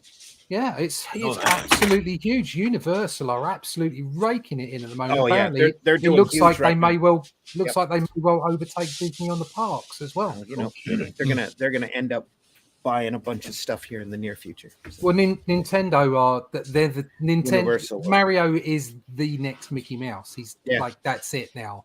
Nintendo, because you've got Gen Xers, you've got the Gen Xers kids, okay, and they all know who Mario is. Yep. Even if you didn't have a Nintendo, your mate had one. You know what I mean? It's like, and Mickey Mouse has now become a logo, a brand. Mickey Mouse isn't a character anymore, and Mario's got that. It's a character and a brand, and it's like, I think that's so. I think the next big set of films it's going to be basically Nintendo. They're the people that are going to make a big score. But Red Dress says my last guest just got back from Heroes Con. They said they had a great time. Yeah, but the superhero movies they're not done because they're superhero movies. They're done because they're just not very good at it. Yeah. I think we're going to see a bunch of movies like Sonic and Mario and a bunch of other video game stuff from the early 90s and if they're done well. If they're done well. Again, if they're done well. But I mean, look at what happened with Sonic. They brought out this awful Sonic, the version of Sonic, the look of the character, and the fan base went, "Wow, back the truck up! That's awful." Okay, and they fixed it, and they fixed it, and they made a bucket load of money. Okay, and there was plenty of press that were like, "Oh, you can't give in to fan service." Like, yeah, you can, because they pay your wages. I was going to That's say exactly right. That's how you make your money. That's you why like the horse that feeds you or whatever. Yeah, exactly. So it's a good decision to revamp that. And my son's a big Sonic fan, and he loved it. He loved the second one as well. And you sit here and you slap your forehead whenever you hear these Marvel writers boasting that they never read the material. Yeah, it's that like, they were what told are you not doing? to read the material. It's like, well, you've lost already. You've lost. Yeah. Good night. It's all over. They just released a new Sonic game that's very much like the classical one. With updated graphics, but it looks really fun. And they got another a Mario game coming down the pipe too, as well. That's the whole idea. There's about, I think there's about 7 or 8 Mario products being pumped out by Nintendo this year. Yeah. Wow. And they're just like, well, Mario's doing it. Let's go. They know exactly what they're doing. Those guys. Yeah. Nintendo, Randy, they've always been harsh in business. Could you pull that last comment up? The last one that came up. Give me a second. Well, we just need to get rid of all the prudes in the end, like in the. Wow, that sounds like a pretty cool place to go as a guest. Probably all kinds of creators to meet. That is very true. I can attest to that. Alan Davis was there. Bill Stout, Mark Schultz, Tom DeFalco. Oh, let's drop some names. Fantastic. Unbelievable. Brilliant. I'm just in awe. And that's because Heroes Con has been dedicated to comics this entire time. I wish we had. They hardly stray from that. I wish we had something like that over here, because the LCSs and the MCMs over here, they're like I say, they're just actor zoos, and all about films and games and stuff. And the comics aspect is very small in it. Yeah. Oh yeah, you got to give. I think is it Gilbert Sheldon that runs that Heroes Con, something like that. Gilbert Sheldon was the guy who created Fabulous Furry Freak Brothers. Oh no, okay. Dave Sheridan. I can't remember. That's a whole nother book for a whole nother. That's a whole nother topic. The undergrounds. Yeah. But anyway, the folks behind Heroes Con, you got to give them kudos for staying true to that vision of being a pure comic show. Yeah. Definitely, absolutely unbelievable. Yep. And you can see how it's huge, and it's you could have shows like that all over the country if you just had people that are willing to to stick to their guns about it. And it's just amazing, just amazing. Before we go, I got one more absurd comic that I want to point out to folks. That it's pretty big here for the oddball, the folks that love black humor here in the Midwest. That's dark humor. Spank the Monkey. That's a lot of fun to read by a guy I consider to be one of the true geniuses in comics at the moment. Spank the Monkey. That practically nobody's heard of. It's called Arsenic Lullaby. Oh, Kirby. wow. Arsenic Lullaby by Doug Paskowitz.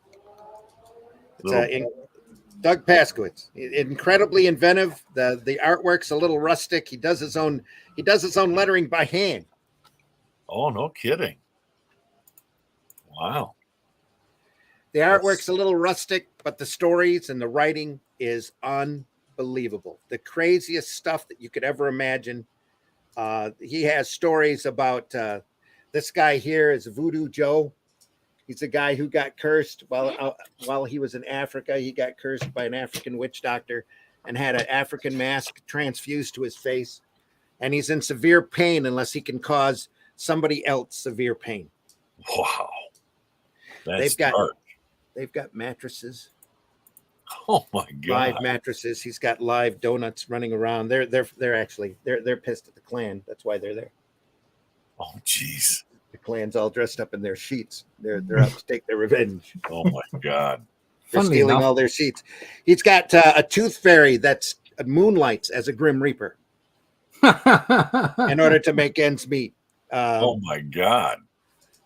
Voodoo, of course, has to have minions to follow him. So he ends up. When was that? When did that come out, Randy? This is the 90s and 2000s here. This is the first volume collected, and it was 99, 2000, 2005. So it's collected. So it was original. Yeah. He does floppies. He did floppies for a long time and sold them at shows. And then because Diamond wouldn't look at this stuff, he's had some stuff printed in Mad Magazine before they stopped doing original material. That story sounds, because he's that ingenious. Sounds like the Grim Adventures of Billy and Mandy. I'm not sure who that is. That's probably one of the finest cartoons of all time. Okay. Well, he's got there's a government office of things not yet tried. Right. That he's got in here, that they keep file cabinets of different combinations of things because all of the best advances in science have all come from accidents. Right. So they go through and they try all these obscure different things to see what the results are. It was the Tooth Fairy that doubled as the Grim Reaper. That sounded that was reminiscent of that kind of that kind of thing. That idea from one or the other. Yeah. Why we didn't? That's why I was asking the date, because it sounds like that was maybe before. So anyway, he needs this Voodoo Joe needs minions. So he ends up going to the local. And sorry for it suddenly becoming adult here. Goes to the local abortion clinic and knocks into the trash bin, and wakes up a bunch of. I know this story now. Anyway, it looks like that arsenic, and it looks like that cover is a little play off of the Watchmen cover. Probably is bloody symbol. It looks like the Kirby opening to the Silver Surfer graphic novel. Where he's coming out of the hand. Yeah, it's true. Funnily enough, but it's great ingenious stuff. It's right up there with just super inventive. They've got a couple of census men, or there's a girl in there too, that have to make sure that the latest census is accurate. And that means that, every time there's a birth and not a death, something has to happen. So the numbers have to come out right. So they do all sorts of strange, crazy adventures. But yeah, he was doing floppies for a while. Then he did collection books with all the floppy material. And now he's doing kind of a prestige format type of book. He does a couple of them a year still, last time I knew, and sets up at shows and sells them. Wow. I'm not sure if Diamond takes them or not, but yeah. So saying, funnily enough, over on Facebook, Mike Manley was having the same kind of comments we were just having. Yeah. Having a San Diego Comic Con about just comics. What a novel idea. Reduce the crowd of non-comics folks by 50% would mean a better experience for just about everyone. And he said it was a better experience before the movie studios blew it up. Yeah, because 20 years ago it was crazy madhouse, and there were movie people there, but they weren't taking it. There were a lot of TVs. You didn't have the genre entertainment that you've got now. I mean, the level of it's just ramped up because that's where the money is, or was at least. All right, folks, want to tell you thanks. Thanks a lot for listening. We're gonna go around the room and tell you where the different folks can be found, and I've got something here for Glenn. There you go, Glenn. Oh yeah, that's the one. Yeah, that's it. Yeah. So that's an homage to that image. Yeah. That's how you do a proper knee right there. Yeah, that's a proper knee. Yeah, real knees. Yeah, real knees. That's awesome. Sweet. And again, what we were talking about earlier about having less line work, because I knew what I was going to do with the color and how, all that kind of stuff. Yeah. Because obviously that's completely different to the stuff I'm doing for color at the moment. Or sorry, the Shadow Kingdom. Cool. Right. There you go. Nice. Yeah. Great stuff. Whiskey, tell folks how they can find you. You can find me on Twitter or ArtStation, and through the ArtStation, you can take a look at some of the stuff that we have for 3D models in development some of the 3D models we have in development for.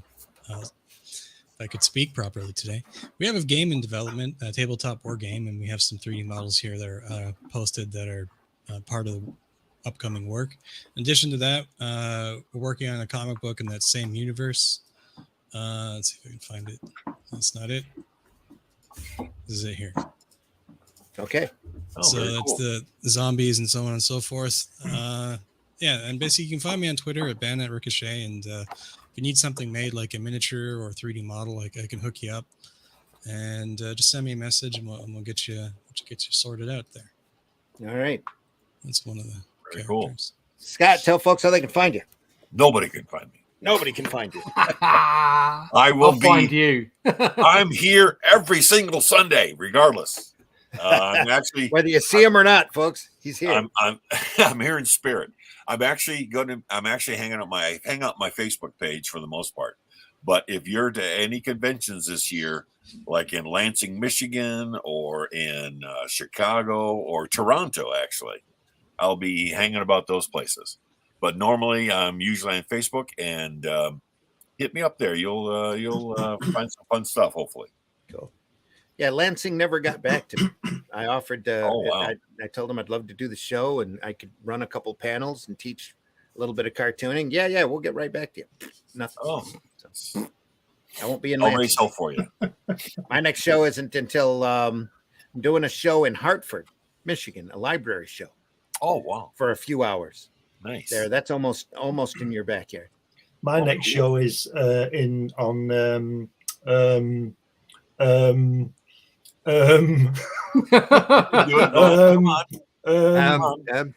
next Friday. Who knows? Syllables. Who knows? Next Friday, we'll be here. Probably never. I'll be at the really cool Comic-Con in August. Scott will be there. That's here in Flint, Michigan. He won't turn up. Oh no, I haven't heard from them. Really, you need to get a hold of him. I'm going to, Let's take bets. I'm sure you're invited back. He's got a lot of space, from what I understand. So. Yeah, space. And for Glenn, we didn't even get to talk about your uncle, Uncle Reed Fleming, Reed the Fleming. world's toughest milkman. Listen, look at him. He less looks a said, bit the like better. Glenn. Yeah, he does. Yeah, he looks just like me. Look at that. Eh? Want to make something of it? Go on, then. Do you want to fight about it? That's not me. I don't fight. It's the world's toughest milkman. But I bet you deliver milk like nobody else. They were really close to having a movie made of that with Jack Nicholson in the lead. Oh God! People used to say I look like Jack Nicholson. They did. They did. Russ, tell folks how they can find you. Yeah, you can find me in the pages of Hero Time Presents Batman. In fact, it's Batman magazine over in Europe currently. I'm in a current Doctor Who magazine. I'm in a special for Doomsday, 16-page special. You can also find me in the pages of Only Death Can Save Us. There's the originals that you can still get on my website, which I'll tell you in a minute, or you can go and get the edited versions from New Haven, Viking Press, over on Amazon or Barnes & Noble or any good bookshop online. You can find out all about me and all my social media links, Facebook, Instagram, Twitter, all that kind of stuff from russleach.com. Go check me out on Instagram. I'll drop a piece of art there once every day. That'll be the brand new art or archived. You can pick me up on Comic Book Black Belt, the YouTube channel, or you can just go find out stuff. They've got merch over on my website, russleach.com, and you can find all the links that I've just said. You can get it all there over at russleach.com. Sweet. Glenn, tell folks how they can find you. Usually on Facebook and Twitter and Instagram and all those usual social media things. You can find me on Amazon, all my books and magazines there. I've got 11 published books on there. The latest of which is this details my trip to see Jack Kirby at his house in 1988 and 91. This is published by New Haven now. There's also a DVD that goes with it, but you can only get that through me. So hit me up if you want a copy of the DVD. It shows me talking with Jack in the studio for about 45 minutes or so. As I showed before, the second issue of my comic book character Hatch is coming out via New Haven again, and that's coming out in the summer. And I also publish Comics Unlimited, which is a 100-page magazine about comics, articles, interviews. Randy's been in it, Russ has been in it. Scott Rosemer probably won't be because he won't finish an article in time. But I'd love to have him in. Issue 13 is coming soon with a tribute to John Romita, of which I'm doing a portrait of him for the cover. You can watch out for that. Cool. Yeah, just I'm all over the place. Just Google my name and you'll get there. Folks, I've been your host, Randy Zimmerman. You can find me at arrowstore.com. You can't find me there. That's been running this whole time. That's funny. It's arrowcomics.store. That's what I get for typing when I'm half awake. Let me switch that around as we speak here. More coffee, more typing. More typing, less coffee. No, more coffee. Anyway. Rabbit season. Yes. Rabbit season. Remember, folks, Rabbit mistakes are the best part. Duck season. Rabbit season. You can find me at arrowcomics.store, where you can find such books as Hero Bot Zero. That's Watchmen. Hey, no. Hero Bot Zero. The 3-foot-tall giant robot defending his city from large monster. Issue 2 has got a cover by Mr. Scott Rosemont. Oh, right there, and colored by the great Glenn. Who needs? We are also Paragon, superhero story I'm incredible that I'm greatly proud of. Calico of Shard, which is a fantasy epic story about a young cat, a elf who likes to collect things, a female centaur warrior, a barbarian fairy, and an old wizard who are all trying to put their world back together again. Plus Revolt, which is a great anthology story. I've got a few stories in. Glenn's got a story in it.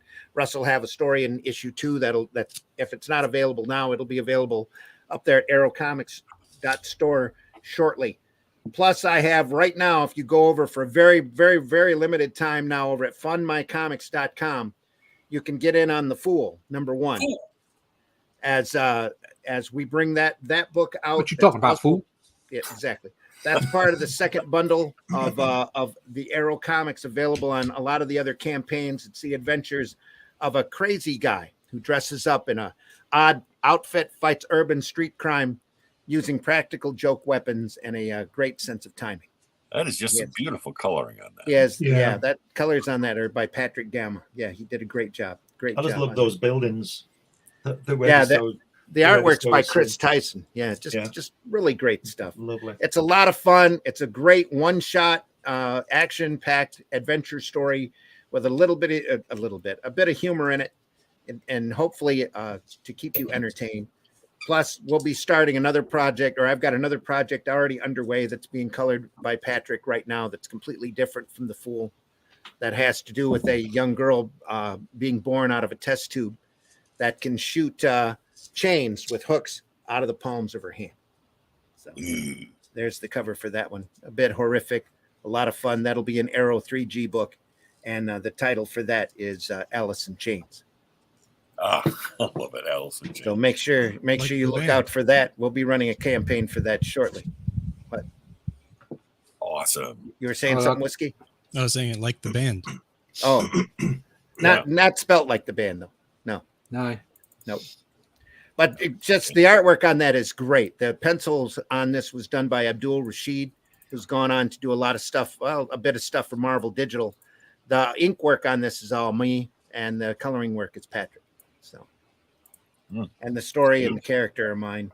So it's a lot of fun. It's a good story. It's a little gory, but it's got a lot of strategic nudity in it. So great shadow work by Abdul, and it just looks. It's turning out looking incredibly great. So I can't recommend it to you enough. It's a page from Cole for you. That should be available here within the next month or so. But right now, go in and get on The Fool from funmycomic.com. It's only going to be up there for a limited time now. Just really wanted to raise a little bit of money for Patrick and to get the coloring underway and get the book printed and have it out there available for folks. And can't wait for folks to see it and read it. That's The Fool over on funmycomic.com. So. Awesome. You can find us next on Friday mornings on Comics by Night, 5 a.m. on the Indie Comics Network, as we're still covering Watchmen. We're up to issue 9. Issue 9.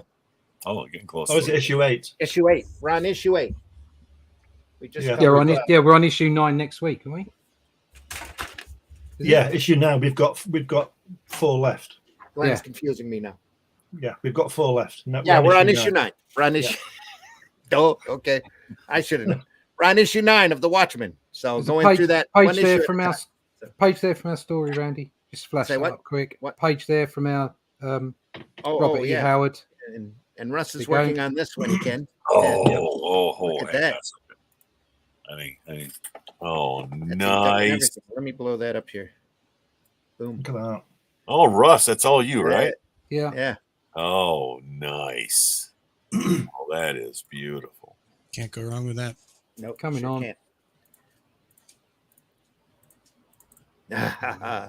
Oh, man. It's going to be great. Good job on the horses. Those are extremely hard to draw. Reference. We all have reference. Oh, sure. Make sure you know what a horse looks like. It's like they could end up looking a bit naggy. They're adapting the first recognized sword and sorcery story. At least American sword and sorcery story ever printed by Robert E. Howard. Yeah. Called The Shadow Kingdom. Russ, are you going to be inking it? Yeah. Good. Well, there you go. This is just an ink test, so it'll be something along the lines of like this, that kind of thing. Like a line and wash. Yeah, line and wash. There you go. Okay. Gotcha. Beautiful. All right. We need to run. I'm hearing the granddaughter upstairs. We've got plans for the afternoon. So, okay. With the daughter and that. I have my morning Pegasus coffee. We'll see everybody soon. We'll be back next Sunday, 9 a.m. Indie Comics Network, right here, talking about something else or a lot of different things, probably. So, knowing how our conversation runs, we'll see you then. Comics by Night on Friday. Real quick, do you guys still do the Wednesday night thing? No. Oh, not anymore. Okay. Not anymore. Though I've been asked a couple times if I'm going to be bringing that back anytime soon, and I just don't have any plans on it. These morning shows are a lot of fun, even though nobody can attend them live unless they live in a different time zone or they're, just crazy enough to get up at 5 a.m. So or 9 a.m. But true. We appreciate everybody for watching, everybody for listening to us. We're archived over on the Indie Comics Network, which is where we get the majority of our our listeners now after we've already cut this live. So deeply appreciate everybody from a desk of a small press publisher. Joe, we don't hear from you very often. Says, no, thank you for doing the show. Thank you, Joe, very much. Thanks for listening in. Deeply appreciate you all. We want you to take care. Have a great week, and we'll see you soon. See you later. Cheers. See ya. Das Vidania. Take care. The views and opinions expressed within the video content found on the Indie Comics Network are those of the speakers and do not necessarily reflect the views or positions of the Indie Comics Network or its sponsors. Have a question or comment for us to address on the show? Have a topic you want us to talk about? Email us at indiecomicsnetwork@gmail.com. Want your comics to arrive in pristine condition? Head over to GeminiComicSupply.com and save 10% on your next Gemini mailer order or anything in the Gemini Comics Supply store. Use coupon code RAGIN10. That's RAGIN 10.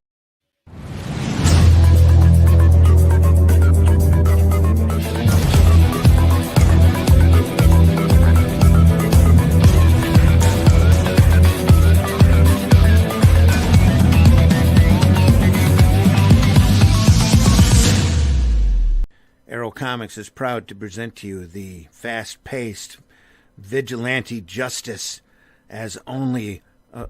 what is this guy dressed as? This is the Fool. This is the Fool from Arrow Comics, with great artwork by Chris Tyson, colors by Patrick Gamma, written and created by Randy Zimmerman. This guy runs around the city using practical joke weapons to fight crime, and the cops just want to get him off the street before he hurts somebody. You need to read this book. Available in its own individual campaign or part of Arrow Bundle number 2. Arrow Bundle number 1 is also available with the Fool campaign over at funmycomic.com. Check it out.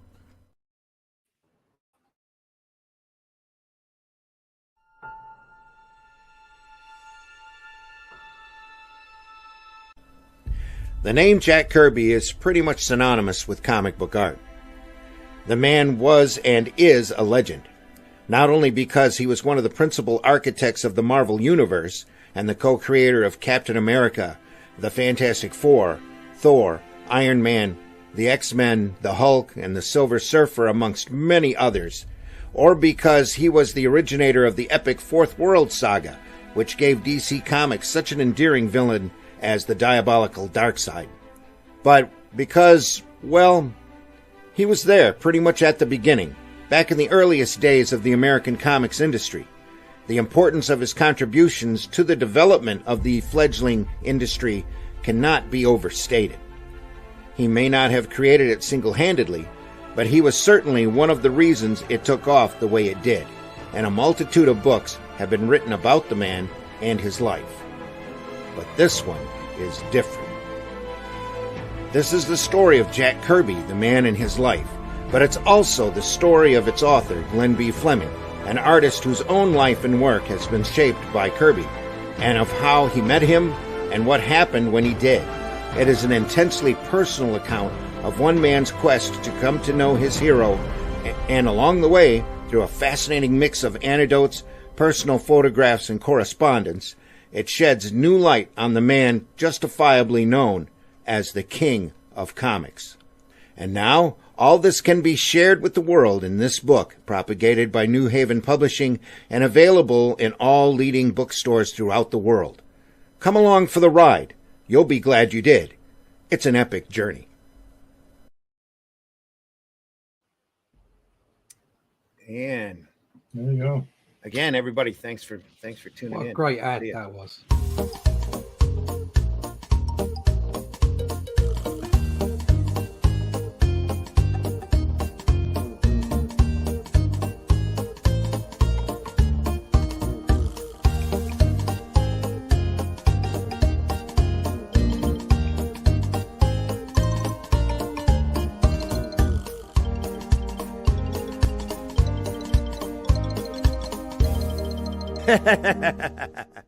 A bullshit?